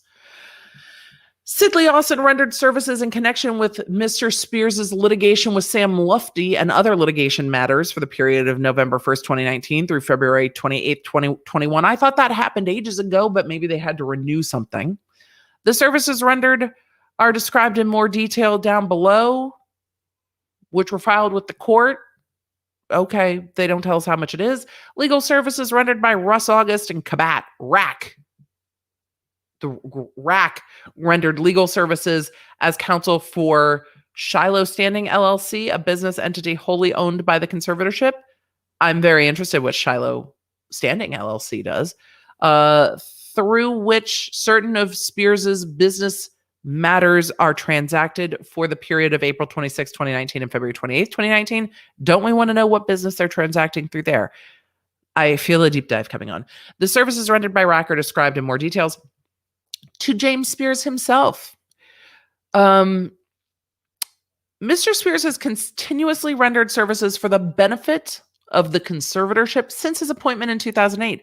Mr. Spears requests allowance of compensation for his services rendered through the period of November 1st, 2019 up to and including June 30th, 2021 in the amount of $16,000 per month. It's well more than Britney's fees. $16,000 per month. $16,000 per month, as well as $2,000 per month to cover office and related expenses. So he wants $16,000 in fees and $2,000 a month in expenses. I see all of you. You're like red lights, red lights, red lights. We've covered this. This isn't new. We can still go red lights. When anybody asks why Britney's estate does not have more money in it, I submit to you that this is the amount of money that she is regularly spending on lawyers for the last, not the last 13 years, because there wasn't as much litigation going on previously. A lot of this has popped off because Britney has started fighting back. So now when Britney fights back, it actually costs her not just emotional security, but it financially cost her. So every time she speaks up and fights, every time she fights for her freedom, for her voice, for her rights, every single time she does that, every time, her dad's 4 law firms run up money. So for Britney to put her foot down and say enough, she knows it's going to cost her more than just the punishment that she talked about in court, more than just, worrying about her dad not letting her see her kids or be with her boyfriend. It also costs her dearly in legal fees because she has to pay for Sam Ingham to stand up for her, Logan Loeb to stand up for her, and then she has to pay for her father to fight against her. It's wild. So there is going to be quite a lot of money getting paid. So this is just It's just so much money. Fred is like, you need emotional support animal. Yes. Thank you, Fred. We do need emotional support animal. So they're asking to get paid. Let's get into the breakdown a little bit. And this just confirms the previous orders allowing and authorizing petitioner to pay Freeman, HK, and Sidley 80% of their monthly invoice fees on account and 100% of their advance cost on account shall remain in full. Let's get into some of these breakdowns real quick. That's all the notice list. This is the, yes, we've paid it. And we broke this down. I'm going to go quickly. We broke this down in detail the last time that this was filed. This is just the updated amounts. So we're going to hit the highlights. And if you want the thorough breakdown, I will go find that video and list it below. It's on the Britney Spears playlist. As previously stated, this is all of the, this is why we deserve this much money. So these are the Geralds, Geraldine and Gerald and Rebecca, and these are their hourly rates and how much they worked and who submitted work. So the attorney's time, or the kind of partner attorney time at $5.50 an hour, and then either the legal assistance time or the associate lawyers, the doer lawyers at the lower rate. That could be a rate for either, and how many hours they worked. Oh yeah, it says 55.7 hours of paralegal time. This talks about the 12th accounting that we already covered, and then the rates. Those are their rates. Let's get into the other rate sheets. These are their actual hard expenses. So the amount they're paying to get copies of documents and paying the court reporter, these are actually just appropriate costs of litigation. None of those are wild. This is Vivian's sworn declaration. Here we go. These are, sorry, Fred, as you're walking right towards me. I'm gesturing wildly with my hands. These are, these are what they spent their time working on. So petition for appointment of Bessemer Trust, 197 hours. They spent over $100,000, and we've read those motions, fighting against Bessemer Trust being appointed as a full co-conservator. $180,000 to, yeah. Petition for appointment of successor conservator of the person. These are the objections that were filed to having Jody Montgomery appointed, almost $25,000. 12th accounting, $300,000 to deal with the objections on the accounting. And most of the objections on the accounting were that Britney's team didn't want stuff sealed and they wanted stuff sealed. 300 hours on the accounting. Though accountings do take time to prepare, they're not preparing all of it because the financial trust is preparing some of that too. Motions to seal the 12th account, $30,000. Media matters. Hold on. Here it is. 656 hours on media. Media matters. 656 hours at $500,000. How does responding to the media saying Britney's daddy loves her protect the conservatorship? Someone please tell me how this benefits Britney, because all of this is supposed to benefit Britney and her estate. People disliking James Spears doesn't change her investments or her licensing and perfume deals. It might change how much they purchase those things because they don't like him and know that he's involved in benefiting from it. But he could resign, which Britney's attorney asked him to do, and he refused. $500,000 for media matters. I'm so glad people are objecting to this. I can't. I could repeat myself all day long about how annoyed I am by that. Conservators and attorneys fee petitions. So to get the fee, this is how much it costs for us to file petitions to get paid. We spent almost $100,000 telling you to pay us. Okay. Business manager and miscellaneous conservatorship matters, 113 hours at $100,000. A total of over 1,000 hours of work at $1.3 million. Fred, FFS, kid. Stop trying to knock stuff off the desk. You've succeeded. Enjoy. Have at it. Have at it, Fred. Fred's also calling bullshit. He's just knocking things off the desk because he's so annoyed. So that's the breakdown that we needed to chat about with the media matters and the $500,000 out of the $1.3 million. They asked the court for that with their whole chest and a straight face. It's being objected to. The court's going to have to decide this. This will probably get addressed at the September hearing. I'm sure Britney's new attorney will have things to say. Vivian is getting paid $1,000 an hour for 53 hours. I wonder how many of those hours were on TV. I wonder if she charged to get her makeup done. I bet she did. Because if she has to sit in the chair to get her makeup done to be on TV, that's a billable hour. So not only are you getting your makeup done so you can be on TV, this is all my speculation, but that's hourly rate. That's billable hours because you can't do anything else while you're getting your makeup done to be on TV for your client. So you might as well bill it. To Britney, this is speculation on Emily's part, but you're not going to sit there and get your makeup done if to be on TV for a client and not bill it as hourly time, because you could be doing other work if you didn't have to do that. The other attorneys in the firm are at $9.90 an hour, $9.80 an hour, $7.40 an hour, $6.50 an hour, and $4.25 an hour, and the amount of hours that they put in on the case. The tasks that they performed benefit to the estate. They assisted Spears in evaluating and responding to Ingham's petition.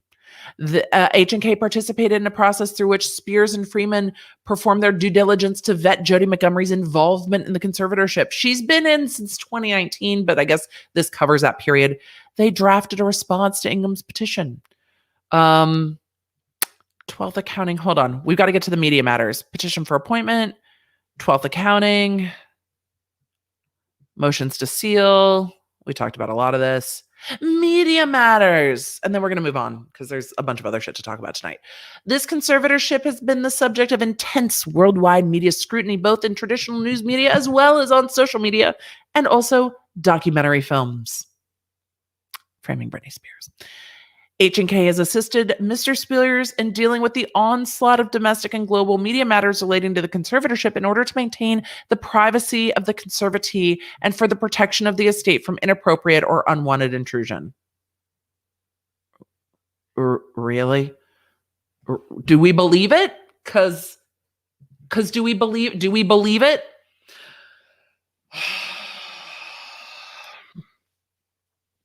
Uh-huh. Okay. Sure. Just sure. The primary goal of H&K's work in this regard has been to monitor media coverage of Miss Spears and the conservatorship relating to the disputes and litigation in the conservatorship and to minimize and protect Spears, her brand image, and ultimately her estate. Her brand image isn't suffering. James Spears' image is suffering. Britney's brand image isn't suffering. From inaccurate or false press and social media coverage. As much as Mr. Spears and his attorneys have sought to avoid the media,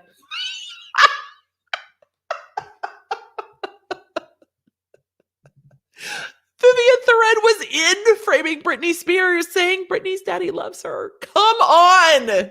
Come on. I must not tell lies. This is a declaration to the court. As much as Dad Spears and his attorneys have sought to avoid the media and focus on the task at hand, dealing with media matters has become increasingly unavoidable and necessary. Okay. The media work was significant and included continuously monitoring, reviewing, and responding. The attorney that bills $1,000 an hour is not the one who needs to monitor, review, and respond. If you really needed to review media for things like threats to the reputation, hire a social media company that's going to bill $300 an hour for that. This is not the work of the lawyers. The lawyers don't need to be billing for this work and shouldn't be doing this. Okay. Emily, we're just getting through the document. We got to get through the document. Let's just, it's a whiskey night. Let's just keep going.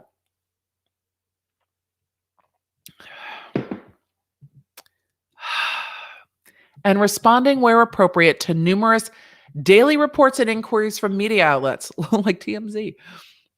Sometimes multiple inquiries from the same media outlets in a given day. Okay. And even in connection with allegations and demands by members of Congress.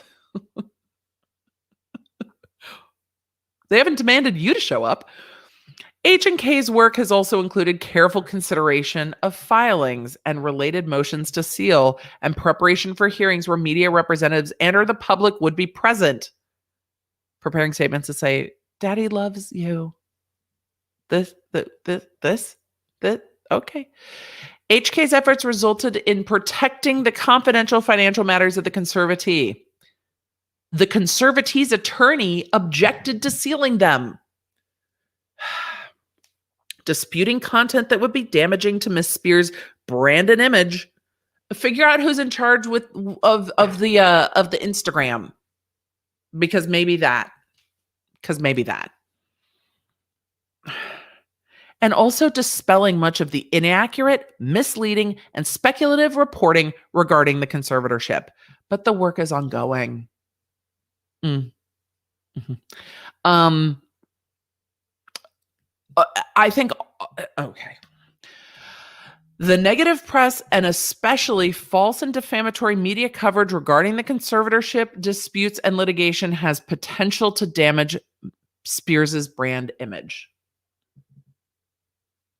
If you think that the coverage, I actually genuinely want to know, we're going to make it a poll. Emily's got a new toy and now she can do all the things. Has the coverage damaged Britney image? I want to know if you guys think that this has damaged Britney's image. Oh, darn it. I typed it in the wrong spot.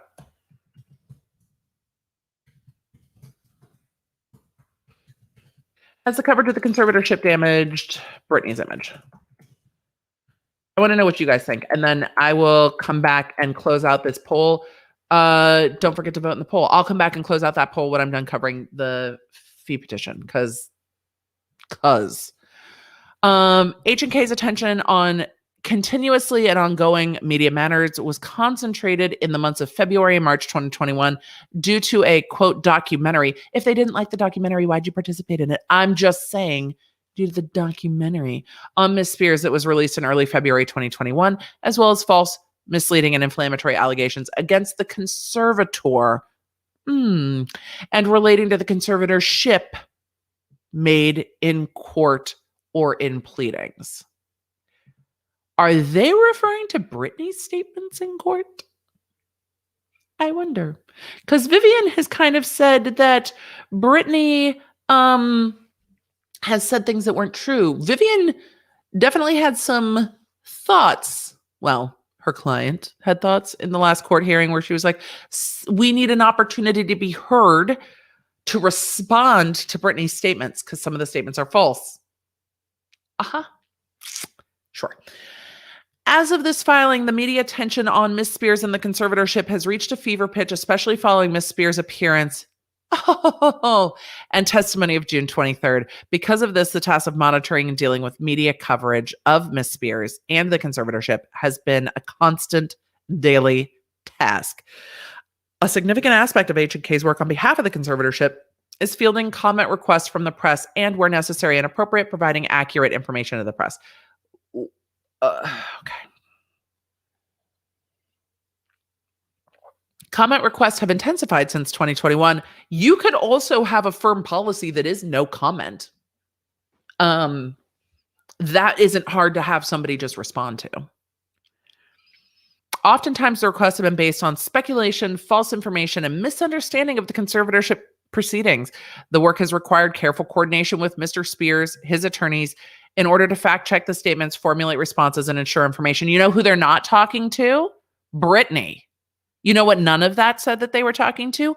Britney. You know why? Because apparently she hasn't talked to her father in over 2 years.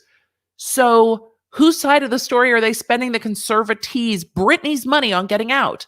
Oh, Dad Spears' side. They're spending Britney's money to get out his side of the story. Ugh. Blech. Time expended. And then it gets into all the different people who have expended their time and their rate. Ronald Klein at 1,200 an hour spent 2.6 hours. Vivian Thoren has spent 119 hours. Yet she was on TV quite a lot. And then all the other hours spent by all the other people spent. So that's the media matters. It's time to get into Girardi stuff. I'm interested to see what you guys think in the poll.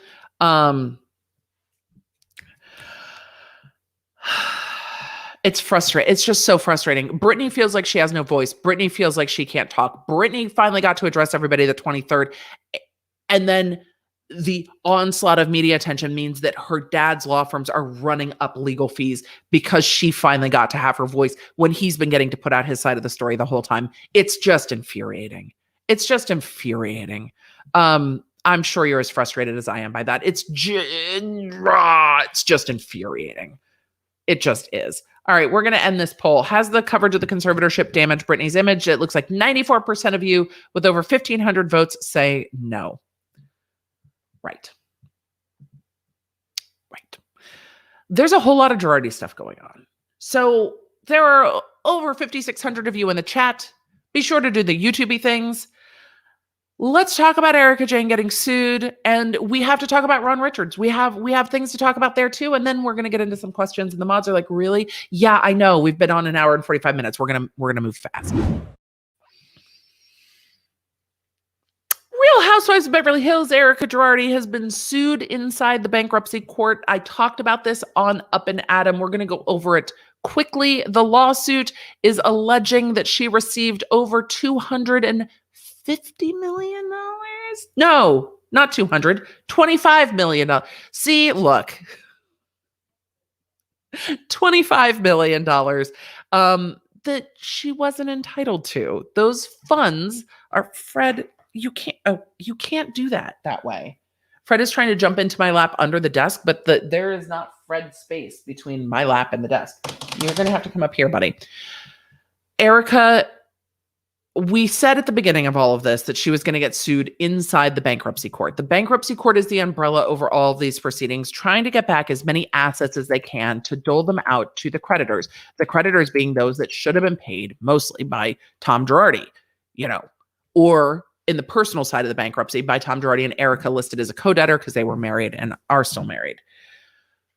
Tom Girardi, with regard to the law firm, it's being alleged in this new lawsuit that the law firm has doled out money to Erika, not the microphone, Fred, that she was not entitled to. Some of that being fee agreements.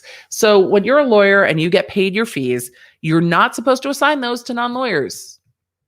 They were doing that with regard to Erika. Some of the fees were being assigned to her. Let's pull this lawsuit up real quick. Fred. Nobody. He is just having a moment. He's ready for me to be done streaming today. He's like, no, why aren't we done? Let's pull up this lawsuit real quick. Where is it hiding? It is hiding from me. All right.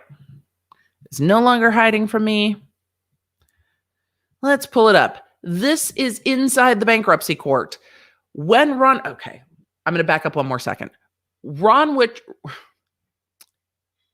Richards was brought in as special litigation counsel by the trustee of the bankruptcy estate with regard to Girardi case.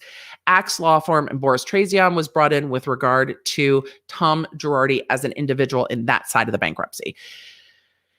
Erika's lawyers have also they objected to him coming on because of stuff that happened on Twitter, and then they asked the court to reconsider Ron Richards coming on because of stuff that happened on Twitter. That we will get to in a bit because they have responded.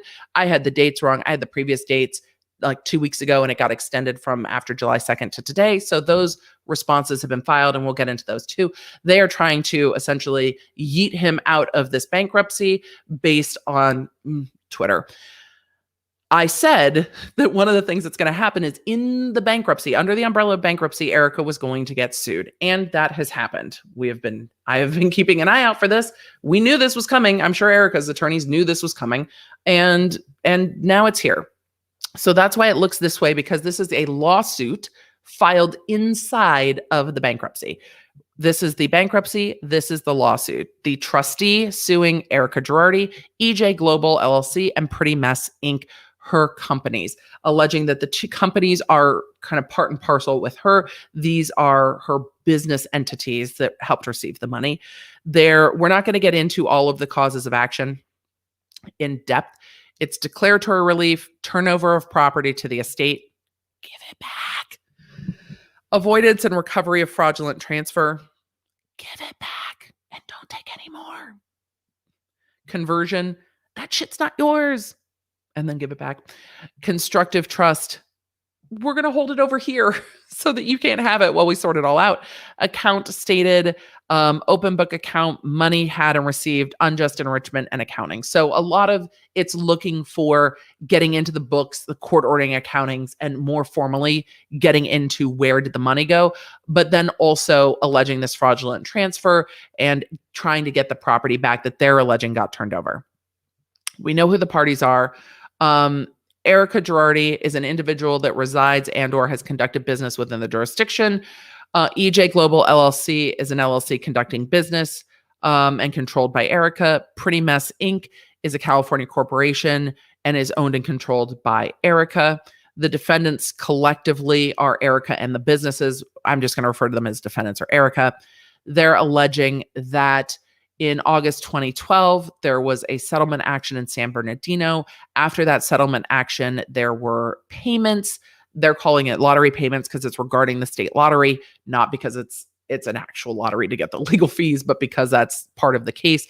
And that those payments were diverted to Erika and her signed over to her and not going into the law firm. So the money should go into the law firm and then be paid out from the law firm. Instead, money was going directly to her.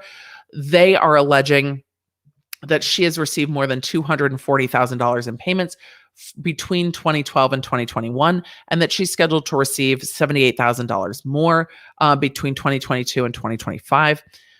Plaintiff intercepted, meaning the bankruptcy trustee got their hands on and is holding $19,760, which are payments for the year 2021. So when this went into bankruptcy, those payments went into trust and are being held.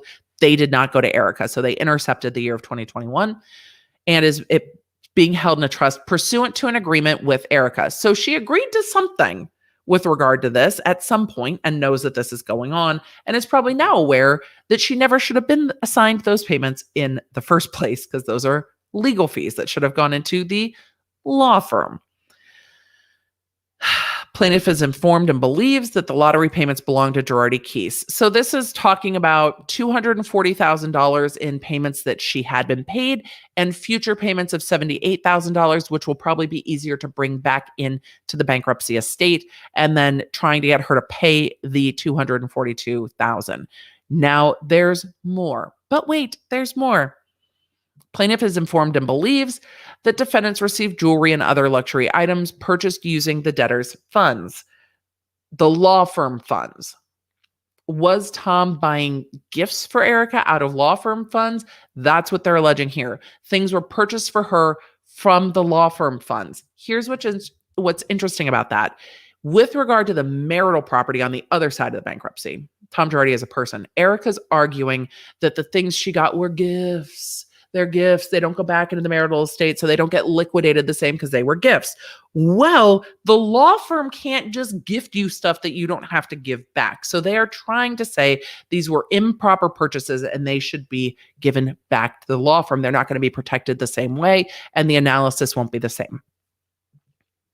Plaintiff is informed and believes and alleges that debtor and defendants conspired to conceal the transfers and keep these assets away from debtors' creditors. So the law firm had quite a bit of creditors. We've covered that in other episodes. There were a lot of legal lenders and clients coming after the law firm for funds too. They're saying that together, Erika and Tom conspired to conceal the transfers. And due to the concealment, the trustee only recently discovered the transfers. Therefore, if there's any statute of limitations, because things are from like 2012 and back, that they toll. The trustee believes, based on debtor's records and tax return, debtor being law firm, based on the law firm's records and tax returns, that the law firm is owed in excess of $25 million in receivable from defendants. That's Erika and her two businesses. So money went from the law firm to Erika or her two businesses, And they are saying that is money that if it was lent, we're calling the loan. We get it back because the law firm has a whole list of people it's got to pay. And you can't be sitting on $25 million in assets. And that is the heart of this lawsuit. The transfers of legal fees to Erika, the improper transfers of legal fees, the luxury items and jewelry, and the $25 million in receivables. So this is a lawsuit under which Erika's entitled to go to trial if she wants to go to trial. And we talked about this when we talked about the last Ron Richards motions, and we're going to get into those now. Erika's lawyers try to yeet bankruptcy trustee special litigator Ron Richards. That's what we're getting into now. Because when we talked about a right to a trial weeks ago when this motion was filed for the court to reconsider, because remember, Ron Richards sought, or the bankruptcy trustee sought to appoint Ron Richards. Erika's attorneys objected and said, not this guy. This is why. The court was like, no, you have a right to free speech. You can say things on Twitter. I trust the lawyers to fall within the bounds of what they're allowed to say. We're not doing it. Then he was appointed. Then there was more on Twitter. Then the attorneys for Erika printed out the Twitter feed, attached it to a motion, and we're like, look, this is an issue. There were Twitter exchanges between him and a debtor, in this case, Kimberly Archie. There were Twitter exchanges about Erika. There were Twitter exchanges with what the lawyers called a harasser of Erika. They called these vicious tweets and asked the court, please reconsider this individual being appointed as the special litigator. What I had said at that time is that, look, there's a right to trial. So there's now a consideration of pre-trial litigation potentially because Erika would have the right to trial on some of these counts. And now there's been a lawsuit filed in this bankruptcy by Ron Richards and the trustee in which Erika has a right to trial. And now we're going to get into the response by Ron Richards and the trustee with regard to that motion by the lawyers. I will link that motion down below if you guys want to go back and revisit the that one was the jihad of tweets one. That's the words that the lawyers used. The vicious tweets, that one. So let me pull up. Did I upload? Yes, Emily, upload the things. Upload the things. Here they are. So I'm going to pull these up real quick and we're going to get in. There are two responses to this. We've already covered the other one. We're just going to go in numerical order on these. This is a first look for me. I have skimmed, but this is a first look. The court has not decided if there will be a hearing date on these yet. The attorneys for Erika have an opportunity to respond. So it would really be a motion, an opposition, and a reply for the motion to reconsider. This is filed by Smiley Wang, the law firm for the trustee. I know. You put Wang in there and 13-year-old Emily can't help herself because, she's 13 in her brain. Let's get into the factual background and the legal argument. Come on, computer, go quickly. We have things to talk about. Introduction. Erika's motion should be denied. The trustee previously filed the Chapter 7 trustee's application of employment. Erika opposed.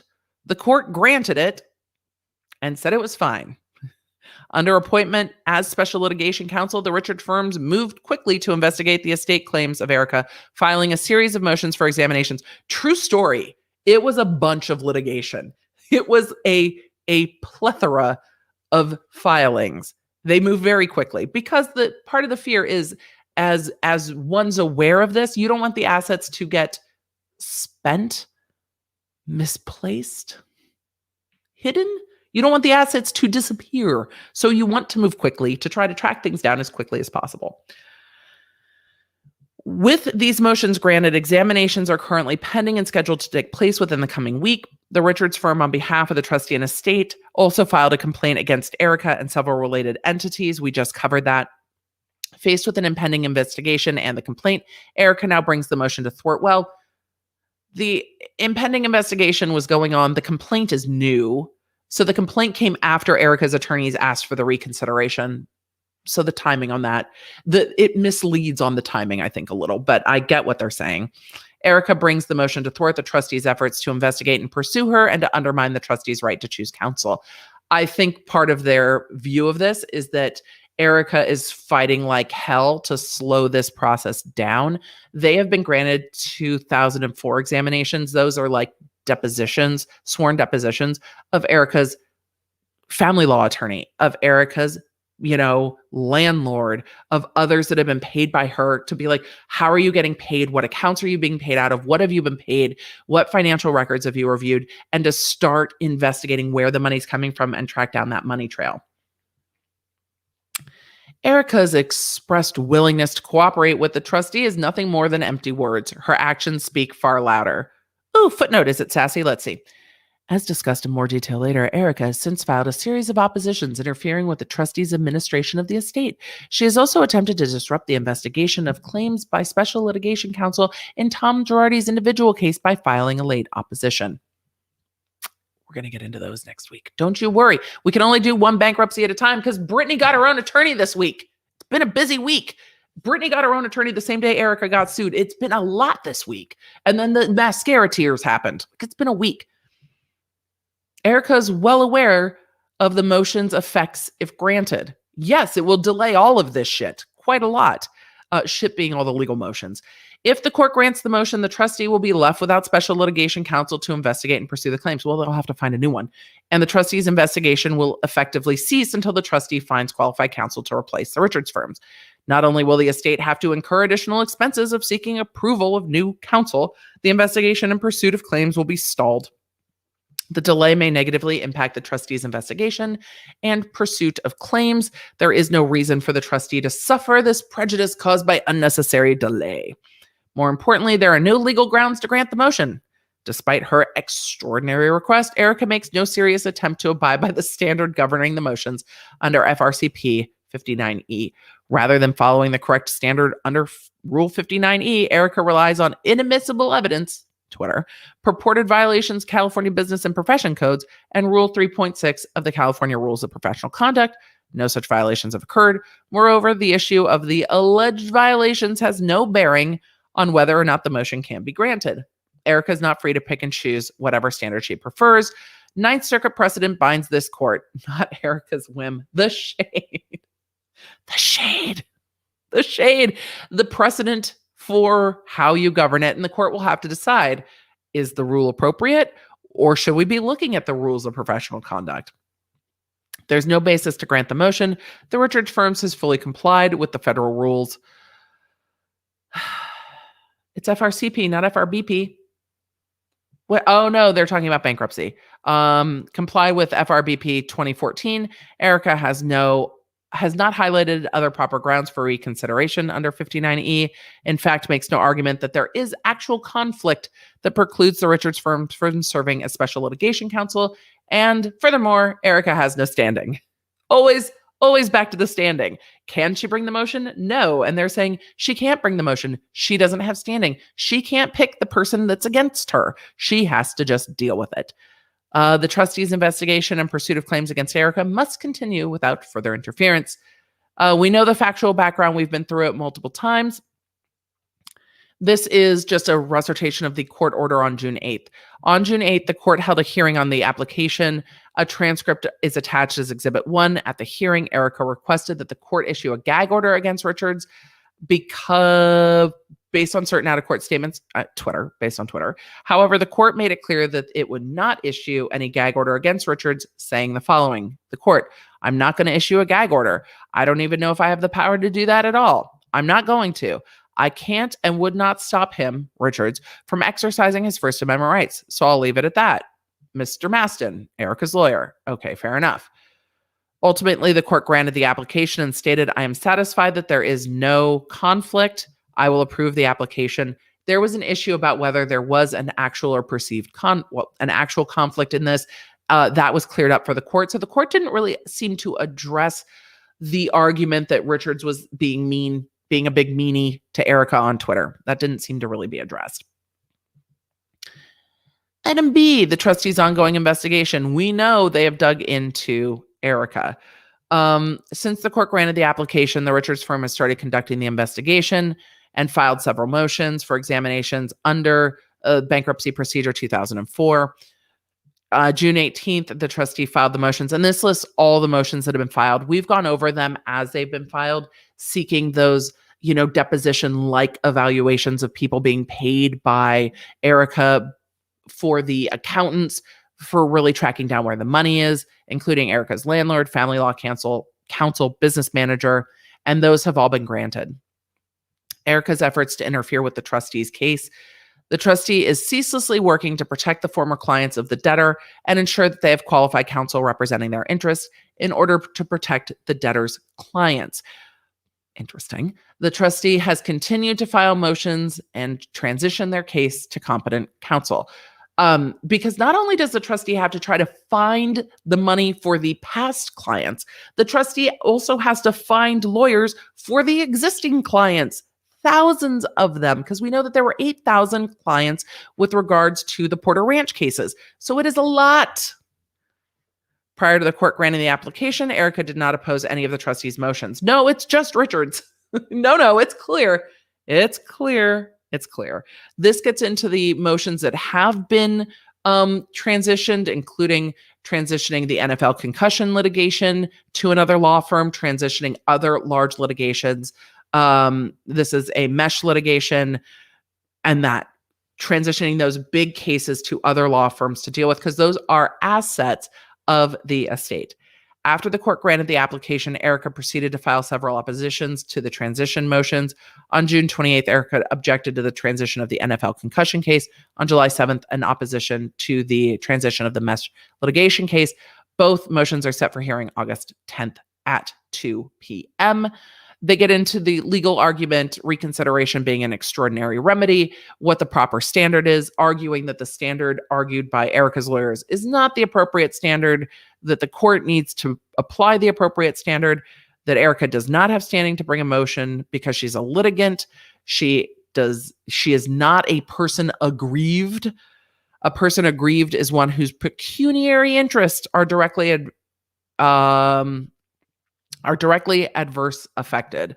So those are the other creditors and such. Erika has not made a showing how she's a person aggrieved with standing. Erika has not filed a proof of claim, right? Because she's not a creditor to the law firm, nor has she claimed to be a creditor to the estate. So no standing, no pecuniary interest can't be granted is what they're arguing there. She can't establish standing simply because she's a defendant of a fraudulent transfer action.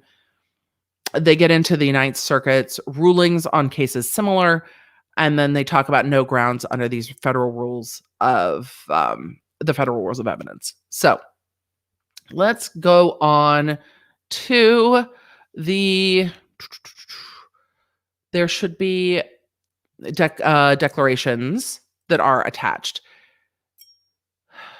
Erika not only fails to argue the correct grounds for reconsideration, but also makes no explanation of how Richards' alleged out-of-court comments, we'll get to that footnote in a second, create an actual conflict that warrants reconsideration of the application. The trustee is arguing there's no conflict. Erika's attorneys are arguing, but there are out-of-court statements. Those are two different standards, because the out-of-court statements don't make a conflict, but the out-of-court statements Erika's side is arguing are inappropriate and can prejudice her rights, because she does have a right to trial on some of these allegations in the new lawsuit. And I imagine that's what they're going to say similarly in their reply. Let's look at footnote 6. Erika does not provide any admissible evidence regarding the comments. Right. They're objecting to the Twitter printouts saying, right, you can't just print shit off at Twitter and say that I said that. You have to prove that I'm the one that said it. You can't just say I did because it's on my Twitter account. The application was granted under Section 327 C&E. The courts have held that where the trustee seeks to appoint counsel only as special counsel for a specific matter, there need only be no conflict between the trustee and counsel's creditor client with respect to the specific matter itself. He's only been appointed to go after assets that might have been transferred to Erika. So if there's not a conflict with other creditors with that, they're arguing it doesn't matter. There's no conflict, therefore out-of-court statements are irrelevant. And out-of-court statements don't create a conflict. They don't. They're just the fact that Ron Richards doesn't think very highly of Erika. They're saying that Erika requests relief beyond the scope because the scope would not include the reconsideration, that the Richards firm has complied and has, shown that they don't have the conflict. The contention that they failed to comply with FRBP 2014 is wrong and without support. An application to employ counsel shall be accompanied by a verified statement of the person to be employed, setting forth the person's connection with debtor, creditors, and other parties in interest. They go on to define the standard of that. We've already addressed a lot of that. Erika's newfound evidence and connection between the Richards firm and Miss Archie, a petitioning creditor, does not warrant denial of the application because no connection exists. That's a Twitter conversation, a heated Twitter conversation, truly, but not a conflict being an actual legal conflict. Erika's assertion is problematic for 3 reasons. First, she provides no evidence at the time of the application that Richards even knew that Miss Archie was being interviewed in the same documentary. Indeed, Richards did not know that Miss Archie was participating until after it aired. The Richards firm could not have disclosed a fact that it had no knowledge of. Second, there's no connection between the Richards firm and Miss Archie. The firm has never had any legal, business, or personal relationship with Miss Archie or other petitioning creditors. Third, Erika's definition of connection is overly broad and unworkable. According to Erika, the Richards firm is connected to Archie by both participating in the same documentary. I mean, I don't know how Richards being interviewed on the documentary creates a conflict. I didn't then. It's whether the court will look at the statements as out-of-court statements and look at that as relevant to this, or the court will just be like, you're right, she's a litigant, and under bankruptcy, there's no standing. Her attorneys will probably argue, right, but there are still rules of professional conduct that govern pretrial statements, and that's an issue. But that generally is not an issue to remove an attorney. That's generally an issue that the court can address with the attorney, whether there's been actual prejudice, and that would be addressed with jury instruction, admonition, and things like that. Potentially fees and fines. I'm not saying so in this case, I'm saying generally.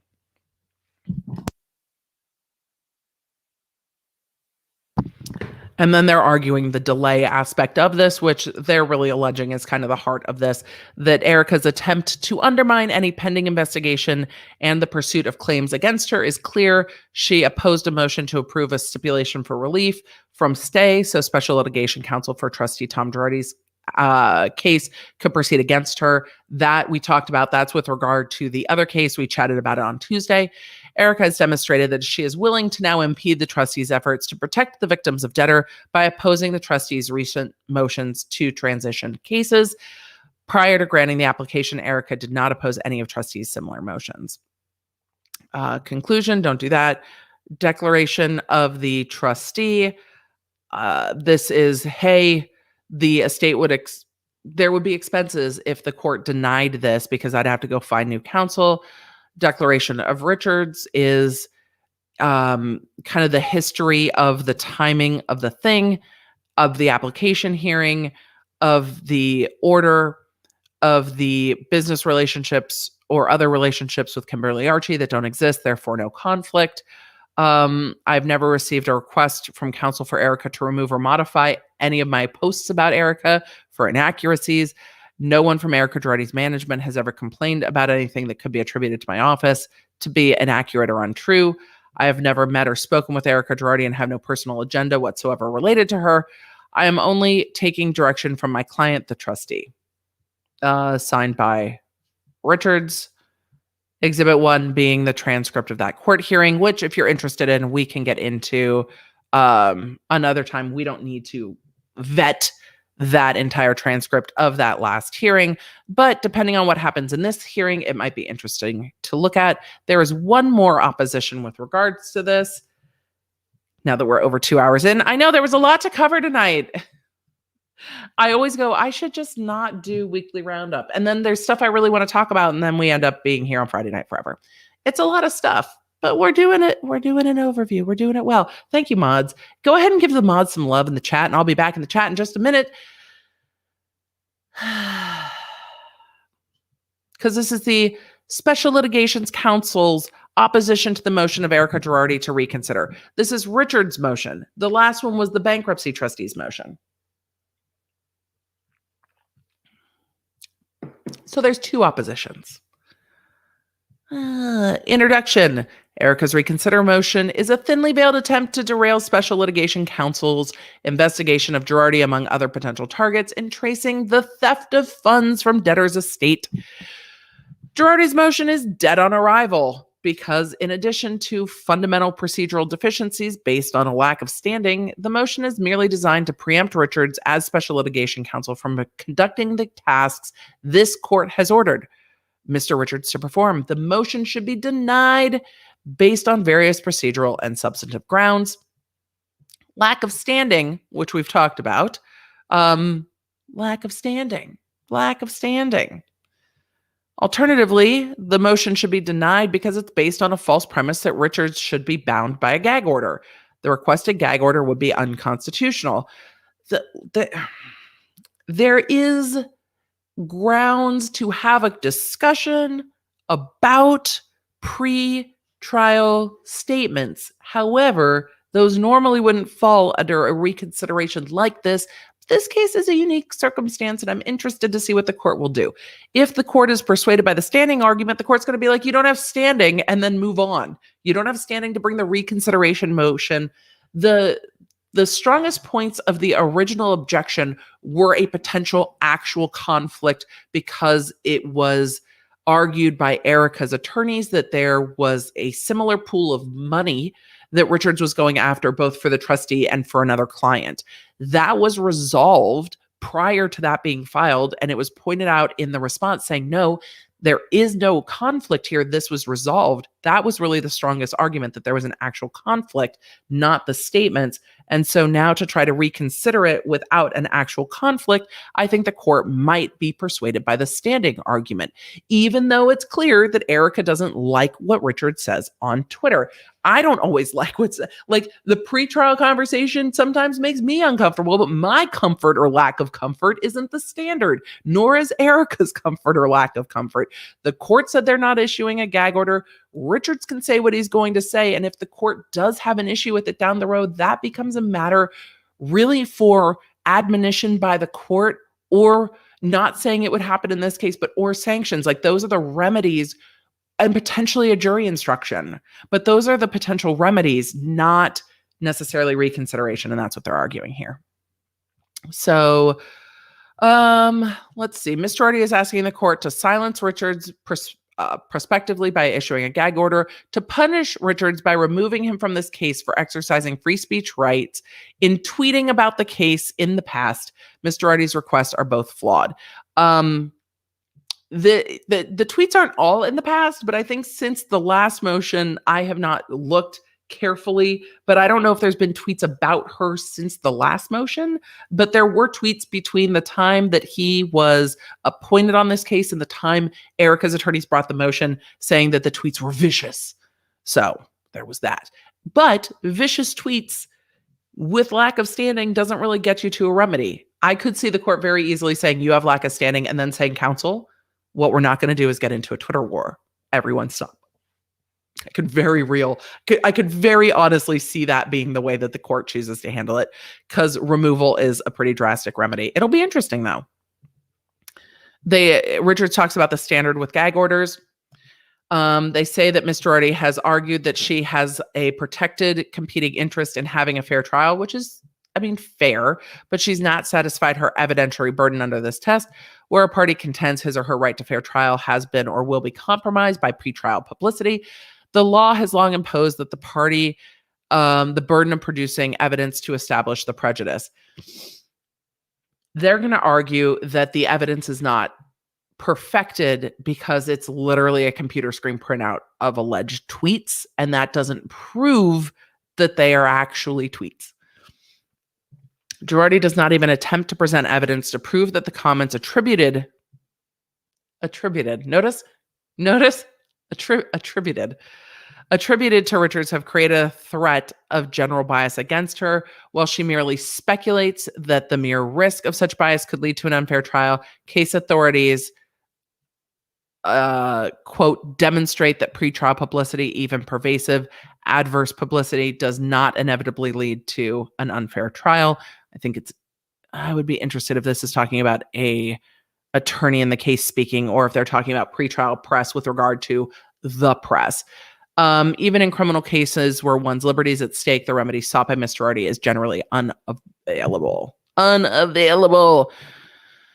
Because case law does not, quote, stand for the proposition that juror exposure to information about a state defendant's prior convictions or to news accounts of the crime with which he's been charged alone presumably deprives. I don't know if that, I understand the argument, but I don't know if the court's going to even be like, well, I see what you're trying to get at. So then he's continuing to argue about the gag order. And goes on to say, in addition, the significant temporal gap between the comments attributed, right? Because how do you prove who was tweeting on the Twitter account? How do you prove these are statements? They're attributed because it's a computer screen printout on Twitter, but that's not evidence, is what they're saying, or what he's arguing. And the timing of it, cats scared me. And the timing of any potential trial further eliminates Girardi's claim of prejudice. They're saying that the tweets are now. The trial is like forever in the future. The case law invoked by Girardi does not apply here. We're not going to get into that. Girardi's motion is procedurally flawed. Well, because the procedure for removal doesn't seem to be appropriate here. The motion violates the governing standards. In order to seek reconsideration, Girardi must show that 1, the trial court is presented with newly discovered evidence. Erika's team's alleging it's the new tweets. 2, the trial court committed clear error or made an initial decision that was manifestly unjust, not the case here. Or 3, there's a intervening change in controlling law, not the case here. They are arguing that there's newly discovered evidence being things that were said on Twitter in the intermediary time, and then an exchange between Kim Archie being a creditor on the case. There is a small bug in my office, and it is making the Pawnards wild. So if you hear all of the running, that is what's happening. They go on to argue that contrary to her approach, the party can't use a Rule 59E motion to introduce new evidence that could have been adduced prior to the rendition of the decision being challenged. They are going to argue that the tweets that they brought up happened after the court's last ruling. And they did, in fact, happen after the court's last ruling. So you can't really attribute them prior to the court's decision because they were said after the court's decision. Well, Ms. Girardi claims that she did not have the information forming the basis for her new motion when she opposed the trustee's request to appoint Mr. Richard. This assertion is factually flawed. Ms. Girardi relies on tweets from June 3rd to June 9th prior to the June 10th hearing to seek reconsideration. So from the time it was argued, this was after it was argued, but they're arguing before the hearing. I need to go back and look at the tweets because I think there are other tweets in there from after the June 10th hearing and ruling. Because these publicly available tweets preceded the June 10th order by this court and cannot be used to justify reconsideration. I'll have to go look at those because if all of them are in that intervening time, it's well taken. I don't know if all of them are. Because there were quite a lot of them, and some of them after he was appointed. Well, now I want to look. So, no, I'm going to finish this. Some of them after he was appointed. The statutory provisions do not apply here, so they're arguing again the law that her attorneys are using doesn't apply. Richards was not required to discuss an unaired television interview in his disclosures. They brought up the fact that he was interviewed for the documentary Hustler and a Housewife, but then wasn't in it. Girardi argues that reconsideration is justified because he was required to notify the court that he was interviewed in connection with ABC's documentary about Girardi Keys. The view is flawed because she fails to take into account the relevance limitation imposed on the scope of disclosures. So arguing that the disclosure wouldn't be relevant because there's no financial interest, et cetera, et cetera.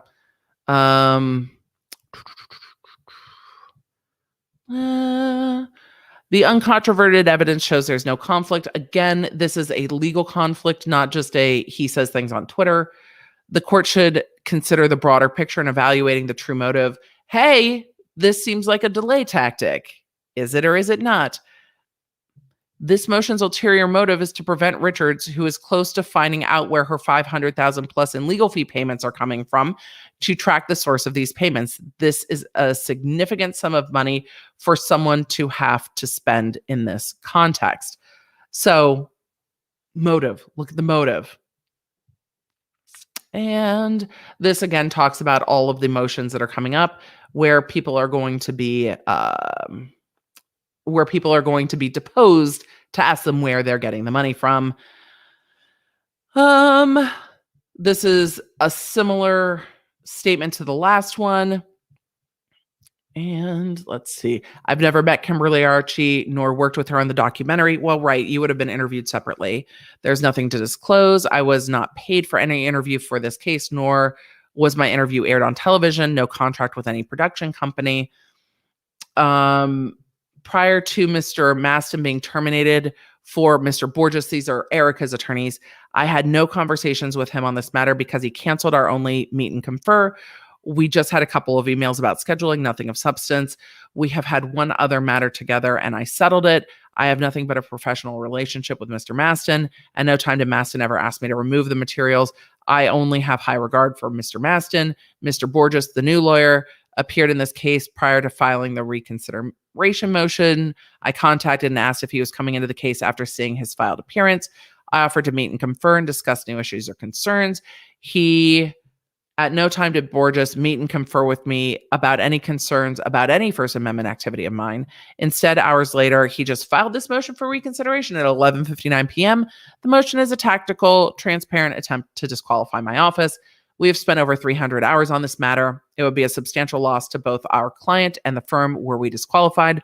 The learning curve is extensive and high for this case. While I understand litigation tactics, this one is too much and meritless. I have always followed the rules of court and respect this court a lot. A lot.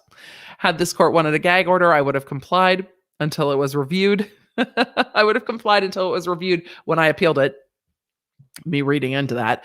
The court said the opposite on June 8th. Mr. Borges and myself get along very well. There's no personal agenda. We've spent over 2 hours on the phone and numerous emails. We've also reached an agreement on a check. Yay. We have no issues working together whatsoever. He's been responsive and professional. He has called me tenacious. He's a civil adversary. I'm delighted he's representing the target of this investigation. But you don't like Erika is the point. It's not the relationship with the lawyers that they're criticizing. Furthermore, Borges did not prepare exhibits 1 and 2 himself, and he has no personal knowledge of how they were prepared. I know he didn't prepare them as they are incomplete from my numerous conversations with him and have confirmed he is not a user of Twitter or a big social media person. The evidence has no foundation. Do you guys remember when we were talking about Twitter with regard to the Toddy Westbrook case? There was a declaration from Saltz lining out how he understood how Twitter worked, how he understood how YouTube worked, how he collected tweets that he saw, where he saw them from. There were no declarations like that in this case saying, oh, there's George. George, a rare appearance, buddy. I know you don't like being grabbed by me. You're not nearly as cuddly as Fred, but we're going to say, George, the all orange one, says, Mom, let me go. Let me go. They just wanted to say hi. Okay. Back to bug hunting. George. So in those declarations you saw, on this day, I was on my Twitter account. I saw this tweet from this Twitter account. I took a screenshot. This is how I collected the evidence. This is how I collected what I saw. This is why in my declaration, I have personal knowledge of what I observed, and I know how the platform works. Ron Richards's declaration is doing a very good job at pointing towards no one has personal knowledge of where these alleged tweets came from. No one knows how they were collected. So who knows if they're from Twitter or not? They could be from anywhere. He is not from the Twitter social media era. Did Ron Richards just call Erika's lawyer a boomer in his declaration? I feel like maybe that's what just happened. He is not from the Twitter social media era and would not know a tweet from a direct message. That's what happened. Whoever prepared the internet postings for him intentionally left things out, painted a distorted picture, used deleted material in the compilation. I can't even begin to analyze it as it is inadmissible hearsay, incomplete, and was extracted from different platforms at different times. I have no way of comparing it at this time. My account clearly states these are not the views of the Chapter 7 trustee, and this is a personal account which users know express opinions or parody by any user of the platform. So Richards' account is a parody account now? Is that what's happening? Girardi should not be able to disqualify a firm whose loyalty is to only one person, the trustee. We have an ethical obligation to represent the trustee zealously and effectively. We are her counsel of choice. Counsel's arguments that we have allegedly violated some misconduct, some misconstrued application of pretrial publicity is not evidence. If any of my statements in this court views were not protected First Amendment activity, I would make sure to avoid it. My brain has stopped. Prospectively, if this were the case, I will always follow this court's wisdom. Your Honor, if you don't like the tweets, just tell me you don't like the tweets. We will rein in the tweets. You don't have to remove the law firm. I'm the first to admit that I made a mistake if that was the case. None of this needs to be in this. Anyway, my opinion. However, if the motion is just an attempt to chill my free speech and interfere with my client's choice of counsel, that would be rewarding a non-client by unilaterally preempting the selection of her adversary's counsel, and that would be wrong. The court should know that the moving party is on a reality show. Oh my, let's just get into it.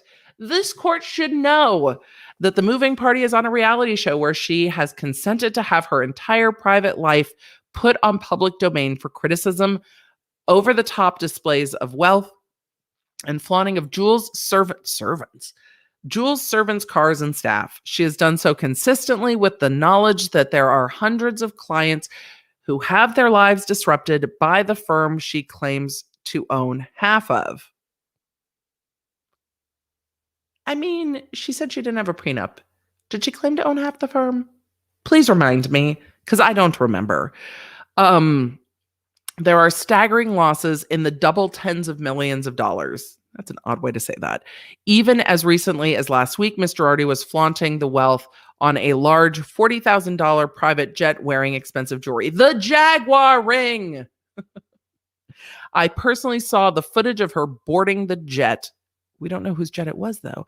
I asked her attorney for evidence relating to this trip, but none was provided.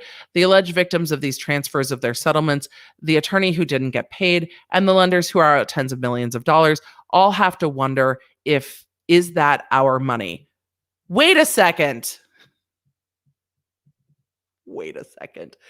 Did Ron Richards just rip a quote from The Hustler and the Housewife? Because I feel like that's exactly what the Rui Gomez family said. That was their impression while watching Real Housewives, that every time they're watching Real Housewives, they look at it and say, is that our money? Just a question. It's not hard to see the irony that she wants to punish a firm talking about her. Our firm has invested tens of thousands of dollars to pursue assets of these for these alleged victims of these transfers and defaults. We will keep working hard for the trustee and the estate until the completion of our assignment. And that is the end of the Girardi motions. Hello, chat. It has been a long day. Hi. A huge thank you to the mods because we've gone in tonight. We've had a very long stream. I didn't think she said she owned half the firm either. I think she just said she didn't have a prenup. There is definitely lots of shade in this motion. And Ron Richards is trying to paint a picture for the court of why Erika might be trying to delay his investigation. We're going to get to questions real quick. I'm going to go through and sweep the super chats that I missed very fast. And then we're going to do court of public opinion. And then we out, because it has been a long night for sure. Fox Arlene over on Facebook said, absolutely, Erika played dumb. On show, alligator tears. Then she tried filing divorce, thinking everyone will feel sorry for her. I think lots don't feel sorry for her. That's for sure. So let me go and look real quick because I know there were lots. I'm going to try to get to everything. I might not get to everything because it has been a lot. I saw a comment. I'm sure the governor of California will pardon Tom. You can't pardon someone in a bankruptcy. And if Tom gets prosecuted federally, then the governor of California is not relevant. Also, isn't there a recall going on in California? I think that there is. So all of that. I don't think Tom will be in a place where the governor of California can pardon him. And if he does, I mean, it would be a blatant play at the money because, that happened. A lot. It's like how much of the client's money went to political funds for Tom to protect himself? Millions. Why can't the court seize Erika's assets like they did Ruth, Bernie Madoff's wife? Is it because nobody's been charged criminally and found guilty? They have not seized assets. There is not an asset forfeiture. This is a bankruptcy. They have taken what is the marital property and the marital estate, but Erika says some of those are gifts and they're separate property, not marital property, and her separate property can't be attached. Tom Girardi is the only debtor right now. So, give me 1 second. All right. Let me thank you, Elaine, for the super sticker. Colleen says, check Brit's IG. It looks like a message to her cis bro speculation. She too is a fan of the cursey words. Britney is a fan of the cursey words. When I was listening to her talk in court, she said fuck a couple times because she was angry and I thought it was great. So I love that Britney's a fan of the cursey words. I will check her Instagram after our stream because we have gone long.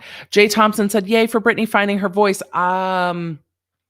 Yes, I'm excited for her. Alana Phillips said, catnip tip, our 38-pound cat was just given the okay to come home after being on a feeding tube and having surgery. He sends his best to Fred and George, and they send their best to you. Wakanda Forever said, is ignorance ever a defense? No, ignorance of the law is not a defense.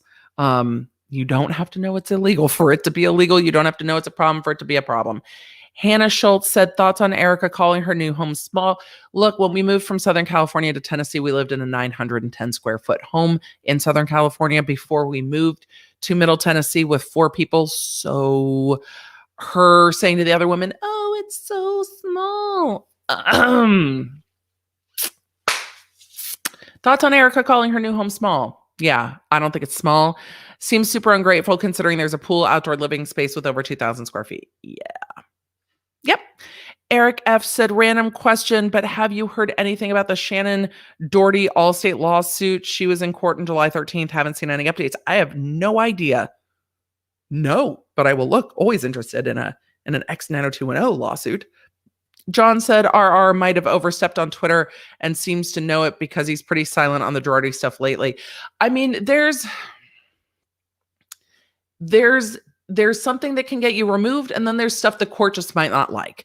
And I think Ron's response here is walking the line of, look, if the court doesn't like what I was saying on Twitter, I get it, and I can rein it in. It for me, I chose not to comment on a lot of things when I was in trial, but that was me. Not all lawyers choose to stay silent. But we've seen 2 lawyers now in cases that I cover on this channel take very different approaches to how they talk about cases on Twitter. We saw Salt's active on Twitter. We saw lots of complaints about it, like this is violating these professional rules of conduct. This is this and this is that. And you saw me coming on here going, this is asking for evidence. This is asking questions. This is ongoing investigation. The way Salt's tweeted about that case is different than the way Richards has tweeted about this case. Richards tweeting about the case has been consistent throughout the case. He wants to know where the money is. He doesn't think a lot of what Erika does is a good look, but him not liking Erika is kind of irrelevant. The pre-trial publicity there's a line there, and the court might say this is a line and I don't like what I'm seeing. I don't like the way they're talking about it. It's enough. I do not want you all fighting over Twitter, but also it might not be enough for the court to say we're removing you from the case. This is a delay tactic. It might just be an admonishment because that's generally how that would go if it's a violation of the rules of professional conduct. And I'm not saying that it is. Removal, that's not really what the procedure is here for. So hopefully that makes sense. Susie Q said each client should have their own trust bank account. The money was not meant to be distributed to Erika. Yes. And when we went over the state bar's motion, we saw that everything was jumbled into a trust account and the trust accounting funds just kept going and they weren't being paid out to clients. Britton Thompson says, assuming the conservatorship is as corrupt as it seems, what recourse does Britney have in terms of litigation? I'm sure that there will be an investigation. Look, the conservatorship court, the probate court has investigators that have been looking into this case. A lot of this stuff was approved by the court. I am sure that her new attorney will be digging into what's going on and if the court was misled to make certain decisions and things like that. And having her new attorney overturn every rock and spending the money to do that on her own is her first recourse. Amy Yost said, I want itemized attorney billing ledgers at a determination hearing with an expert. This is a conservator shit show. If I was Brit, I'd go bankrupt fighting back.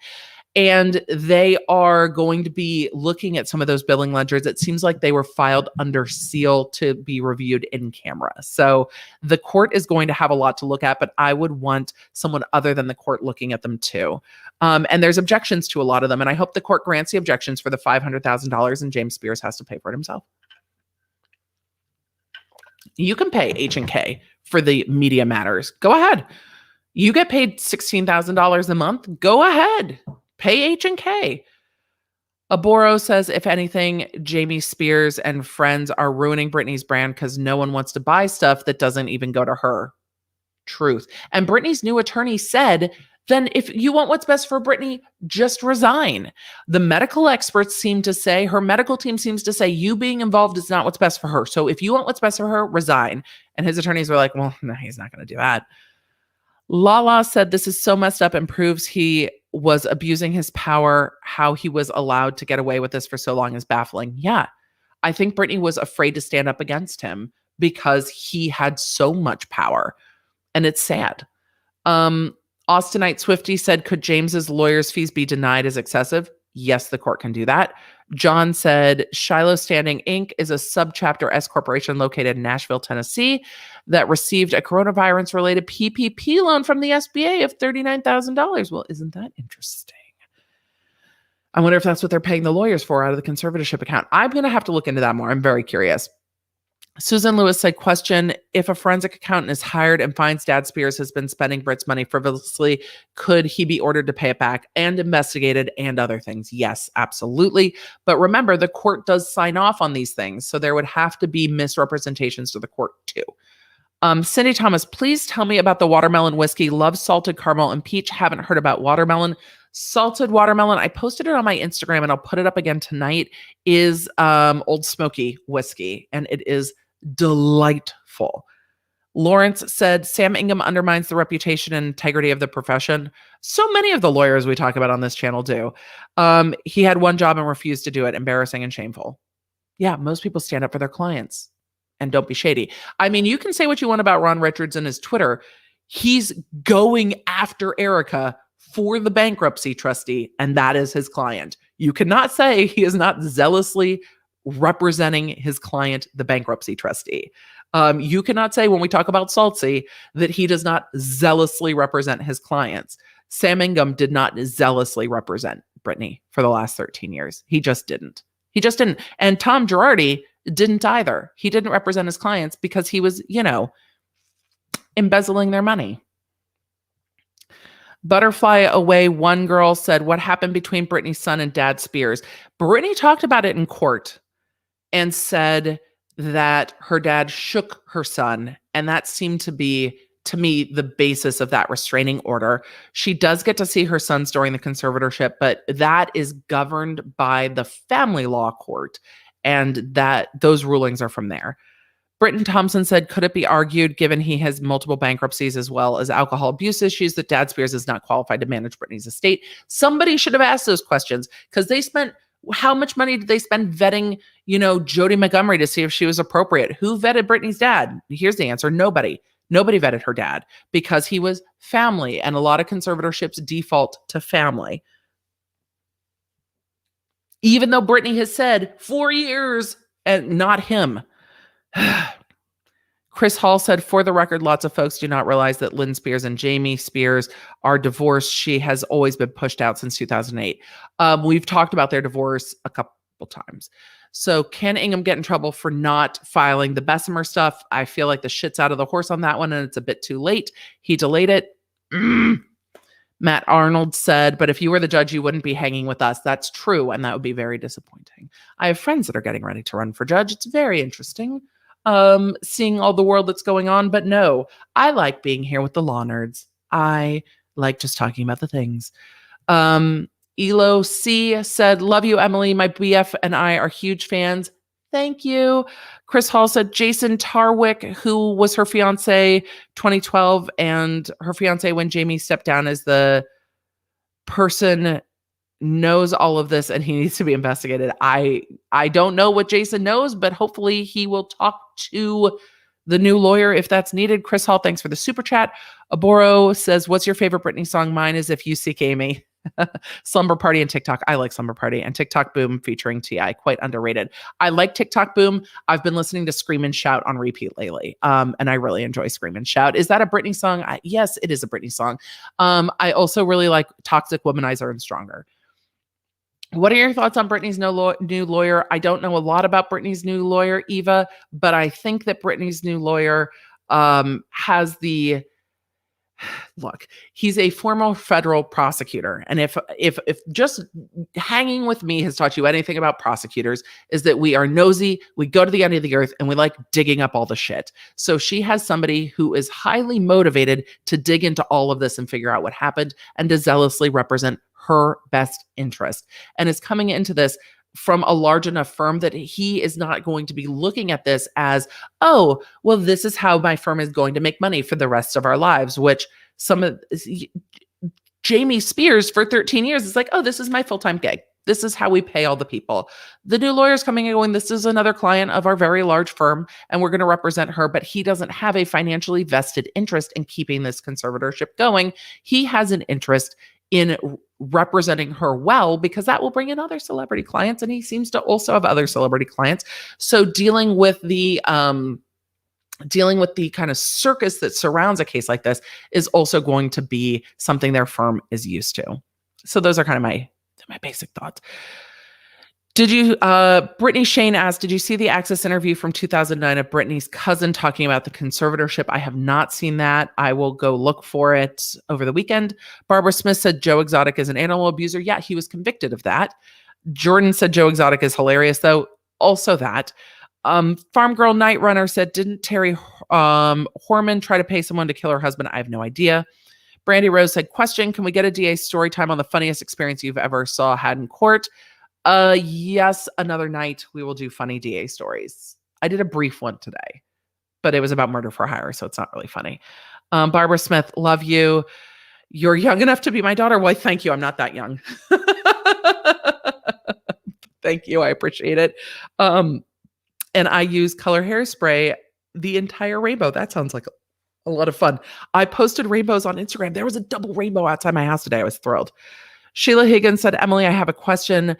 Why do you not ever go into the Amber Heard case? Because I would love to hear more about that from a legal standpoint. I did into the UK one. So much has happened in the other court. I just haven't had time to catch up. It is still on my radar. But a lot has happened in it, and it's going to take me some time to dig in to the vast amount of documents. The cases that I'm already kind of up to speed on are a little faster for me. Free Britney, United Kingdom. Emily, we absolutely love your work, especially your coverage of Britney's conservatorship. Sending love from the UK. Thank you so much. Tiffany said, hey, Emily, just wanted to give you a tip for your coaster situation. If you sprinkle a little salt on it when you drink, it won't stick. Things I should have known when I was younger. That's fantastic, because they stick a lot, and I hate that. I love that. Eva Fuentes, is NordPass like Experian? NordPass is a password manager like LastPass or OnePass. So, all right, I've got a few more to get through. I'm sorry. Jean said on BJS, how is this? Let me make this bigger. I'm getting reading glasses, you guys. I picked out new frames. I'm getting new glasses so I can see the computer better. Have I been fuzzy all night? I'm sorry. I think I might have been fuzzy all night. That's not good. On BJS, how is this any different than vulnerable adults living in a supported living with court-appointed guardians, representative payees? Conservatorships generally are vulnerable adults. That's why they're in a conservatorship. So I don't know how to answer that, because it's not tremendously different, because a conservatorship and guardianship in different states are the same thing. So that's generally the same thing. Question, when things calm down, have you considered covering the G? I don't know anything about that. Mother of Olympic gymnast Jordan Childs, who was supposed to be reporting to prison right after the Olympics. I don't know anything about that. Maybe. Question, can Britney's attorney file to claw back estate expenses he finds suspicious? It's going to be hard, because remember, the court does approve these and Britney's attorney has the opportunity to object. So I'm sure there will be investigations into it, and I'm sure that stones will be overturned. Have you seen the 6-part Britney documentary on YouTube? Deep dive, so enlightening, detailed, well done. It's on my playlist to watch. I very much like the YouTubers who are doing it. I think Jake Yonce is great. I have not dove into it yet, but I know how much work they have put into that. What is Britney's Instagram? Britney Spears, I believe, is her Instagram handle, just under her name. She is, verified and all that stuff. So just look for the blue check mark. You'll find her. Okay. What? I'm wrapping. I'm sorry. We didn't get to a ton of questions. I will try to keep Tuesday shorter so we can do lots of Q&A. Conformist138 says, I'm really confused about the issue of Britney's capacity. It feels like legal gaslighting for them to say they have no ruling on capacity now. They don't have a declaration on capacity. We talked about that a bit on Tuesday.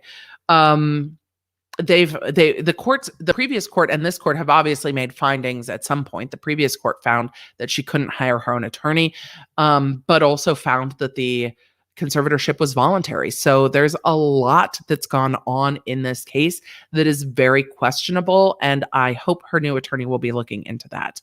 We are going to have to get to court of public opinion. I am going to scooch quickly. Maybe Woods. Oh, so appropriate at the 20th anniversary of Legally Blonde. So happy to catch a live. Hello from Canada, law student here. I think you're badass and break things down brilliantly and relatable as hell. Well, thank you. That's what we try to do. We try to make it understandable, relatable, and, get it broken down for the legal muggles. And I loved learning about more law stuff when I was in law school and looking at all of the different stuff. Amber says, I miss how much Richards was covering Girardi on Twitter. I mean, and it's totally fair because he was covering it deeply on Twitter, and there aren't a lot of other accounts covering stuff on Twitter like that, because I don't cover every in and out of all of these cases on Twitter. When things are happening, I try to cover it down, but there's so much going on in the different things I cover. It's not all of it. So that is part of it. I'm going to try to wrap these, and we've got to get to court of public opinion, y'all. Brit could spend all, make it up in one tour. Once she's free, I think once her dad is removed, it will open the floodgate of business possibilities for her, because everybody will be like, yes, the money's not going for him. The money's not going to him. So I can't see any fuzz. Well, thank you. I hope you mean, oh, good. You all say I'm clear. Thank you. It's probably me. Emily, I've been fuzzy all night because of my wine glasses. Carla, thank you. I appreciate it. Question, do you think Sam was threatened by Jamie Spears somehow? If that had ever happened, it's Sam Ingham's job as the fucking lawyer to go to the judge and be like, hey, there's a conflict here. The conservator of the estate is doing this. So his job to be a grown-ass lawyer and do the things. Question more specifically. Thank you. Those that I've supported and support living have more freedom than Britney in a conservatorship. Why? I can't tell you why she is this restricted in this conservatorship. I don't know if she's this restricted by court or if the conservator of her person for years, her father, has misled her into believing she's this restricted. We also don't know what the care plans look like and how restrictive those are. So without full information, it's hard to say why. What I have questions about is this is a terribly restrictive conservatorship. And is that the least restrictive means necessary? It seems like it's not. It seems like at some point there was an overreach of power in this, and that is wild to me. So why it was so restrictive, I don't know. I don't know why it was so restrictive. We don't know. We don't know at all. Thank you, Randy Davis. I appreciate it. Yes, we binged. We're at like 143. We're almost at 144,000. You guys, we're going to be at like 50,000 or 150, and I'm going to have to figure out hair. CMS just issued new protocols for dementia evaluation. Are you interested in seeing it? The gift heart, absolutely interested in seeing it. If you want to DM me on one of the platforms or email me, my emails are all listed. Please go ahead and send it along. I am interested, though the courts, it's interesting to see what the courts use. But yes, I would be absolutely happy to see it. Thank you for asking, and thank you for offering to send that. Can Britney introduce new trust for the estate? She could, Arborio, her attorney could bring in someone else to handle her estate. Someone has to come in to handle the estate if they're going to get rid of Jamie Spears. Her new attorney has said that getting rid of Jamie Spears is kind of priority number one. Someone has to come in and deal with a complex estate. Finding someone to do that's going to take a little time. We will see what happens. Question, what would happen if Britney went to a place on her tour that the conservatorship isn't under and leaves? Does she have sanctuary? Oh, Rachel, I hate to be instructive on stuff like this because I don't want to encourage Eddie. I don't want to be instructive, but I don't know if they would allow her on tour without people who were with her, but I don't know if she would go back on tour until this is all resolved. So I think it's kind of a moot point. But on her previous tours, I think her dad went when she did world tours under the conservatorship. And I'm sure they extended this to Vegas, even though I've not seen that paperwork myself. Positive Pyro, do you think it's a good thing that congressmen getting involved in Britney's case? I think people looking at it's a good thing. I don't know if that particular congressman is the best thing for it, seeing that he has his own stuff going on that can be questionable, and some people see it as just a PR stunt. But I think questions being asked about the conservatorship system as a whole is a good thing. Questions are always good. Questions are always good. The more people asking questions, the more likely it will shed light on the things. Jean says, I served in a supported living facility with court-appointed guardians, representative payees. People I supported had more freedom. If they wanted it and we refused it, we'd be investigated. There are investigators in here. I just don't know how deeply they've gone into it. And it's wild to me. It's why there's so many questions with this. So thank you for sharing that perspective. Rihanna, question regarding Tati Nevada business partner suit. Won't the judge ask the Westbrooks, why didn't you check Clark's professional references and vet his finances? While that could come up, he also said, hey, these are my qualifications. This is what it says on LinkedIn. And they were friendly with him. So I think they trusted him. And I don't know if there was more vetting they were going to do. So yes, it can be asked, but their potential failure, that might be one of Clark's defenses, like, hey, equitable estoppel, you didn't do your shit either. We'll see what it says, and we'll see what they dig up. Everything in that suit, I don't think is everything that that applies, because we saw those other documents that had a whole lot of other allegations in them that I covered way early in this that are on that playlist. So could Clark bring it up as a defense? Absolutely. Sam Munoz Consulting. It's so good to see you, friend. We still need to chat. I need to schedule a time to chat with you. I do. Well, Randy, thank you. I try. I don't always get it right, but sometimes I do. Is the business partner lawsuit moot now that he's not a business partner? Clark Swanson was removed as the CFO, but from everything I've seen, still a business partner. He hasn't been removed from his ownership stake yet. I don't know what the business structure looks like and how they can remove a partner. So I imagine that's going on in the background, but not yet. Oh my God, you guys, we've been live for almost 3 hours. Oh, time flies. Special ed teacher here. We love a least restrictive environment. And that's what a conservatorship's supposed to be. Least restrictive means necessary. I can't believe it's almost 3 hours. We have to get to court of public opinion. I love you all. You know I would talk to you forever, but it is Friday Night Live. I need to put the kids to bed. The mods have been fantastic. We have to get to COPO quickly, and then I will put COPO up on social media so we can all vote. I can do it here. I can do it here too. We can do a real quick poll. Okay, I'm gonna tell you what COPO is, and then I'm gonna put it up in a poll, and we're gonna do it quickly, and then we're gonna go. Thank you, mods, and thank you guys for being patient as I get through all the super chats. I appreciate you. I'm gonna do what's coming up. I'm going to do kind of a condensed Britney overall update. This has been so much stuff. Kate F., I'm answering this because I get this a lot. The judge does not make money off the conservatorship. And if the judge did make money off the conservatorship, that would be highly inappropriate and illegal. So no, the judge should not be making money off this. The judge gets paid by the state. And that is all. It's time for COPO.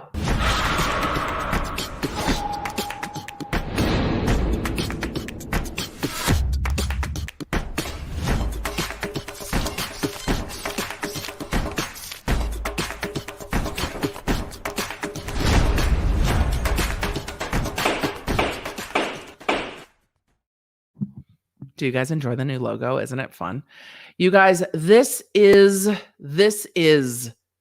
a very divisive question. So I trust you all as law nerds to not, call anyone a serial killer or a sociopath for believing one or the other. This is a heated debate at my house, and so I bring it to the court of public opinion. I am going to type it into the poll so I can put it up at the same time I say it, but this is divisive. It just is. Oh, I can change this. I can change the answers. Oh, I'm so excited by this poll feature. I'm so excited. You guys are like, the suspense is killing me. I don't know if I can pre-populate these. So it's time. It's time. Now that I've populated our poll, here we go. Which is the right one? Oh, I totally have a new toy. Blanca. Is it Blanca? Yeah, Blanca. I totally have a new toy. I told you I'm getting new glasses so I can see my computer screen better. Which is the proper one? Shower at night or shower in the morning? Because this is a big deal. Shower at night or shower in the morning?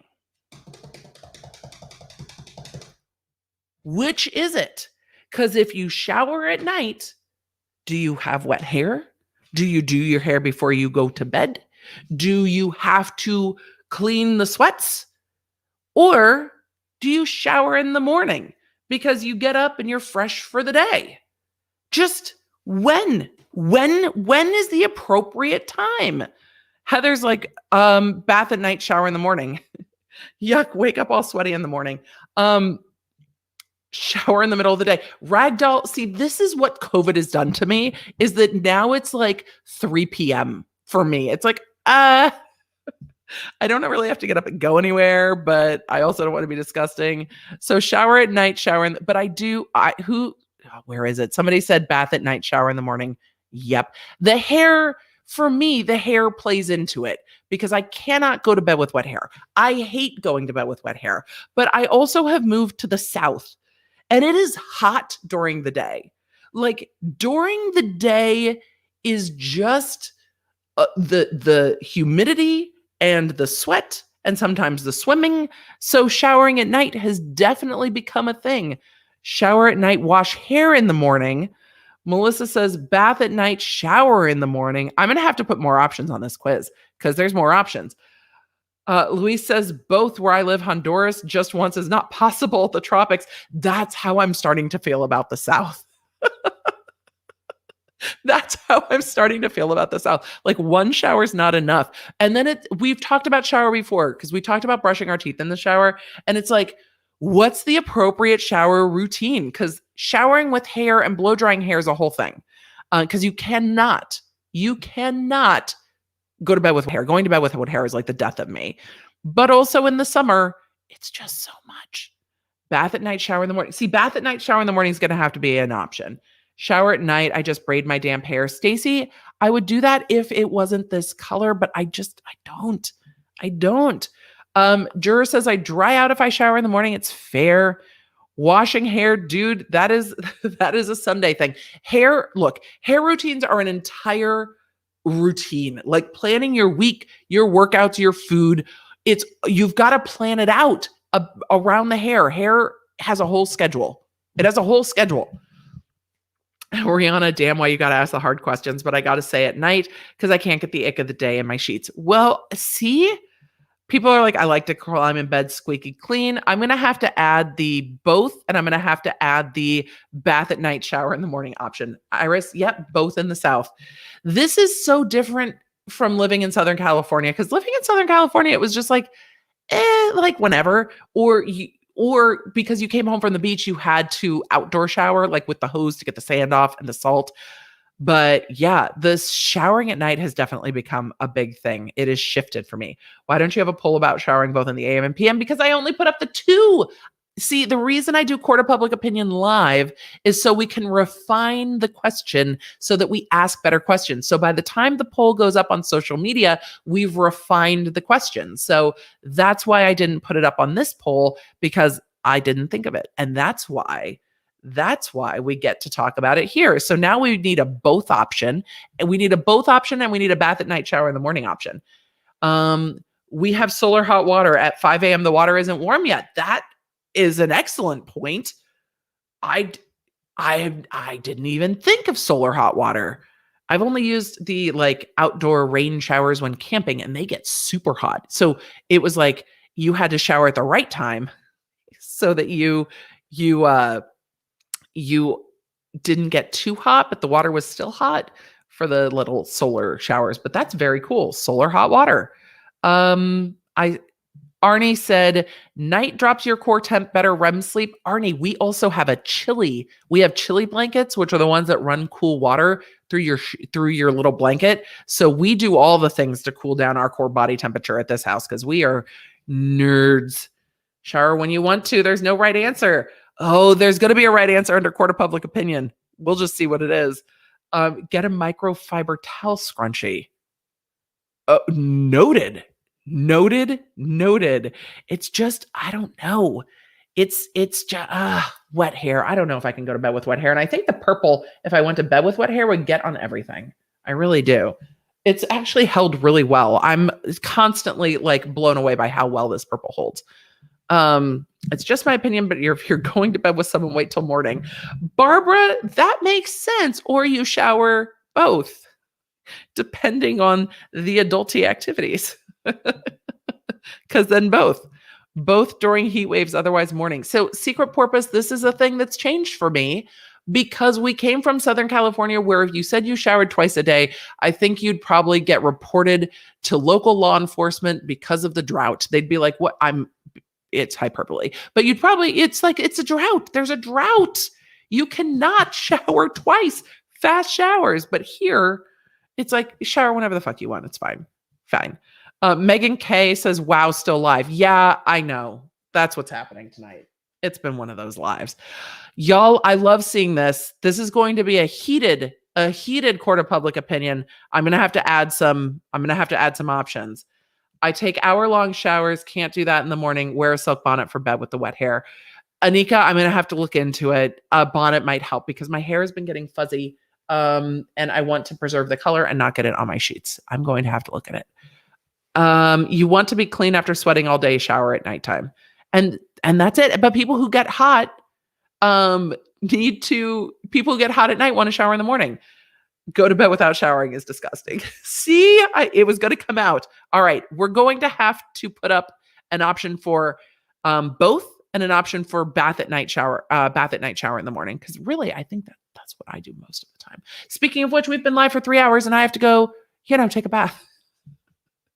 And my alarm's going off. It's like, bitch, why are you still live?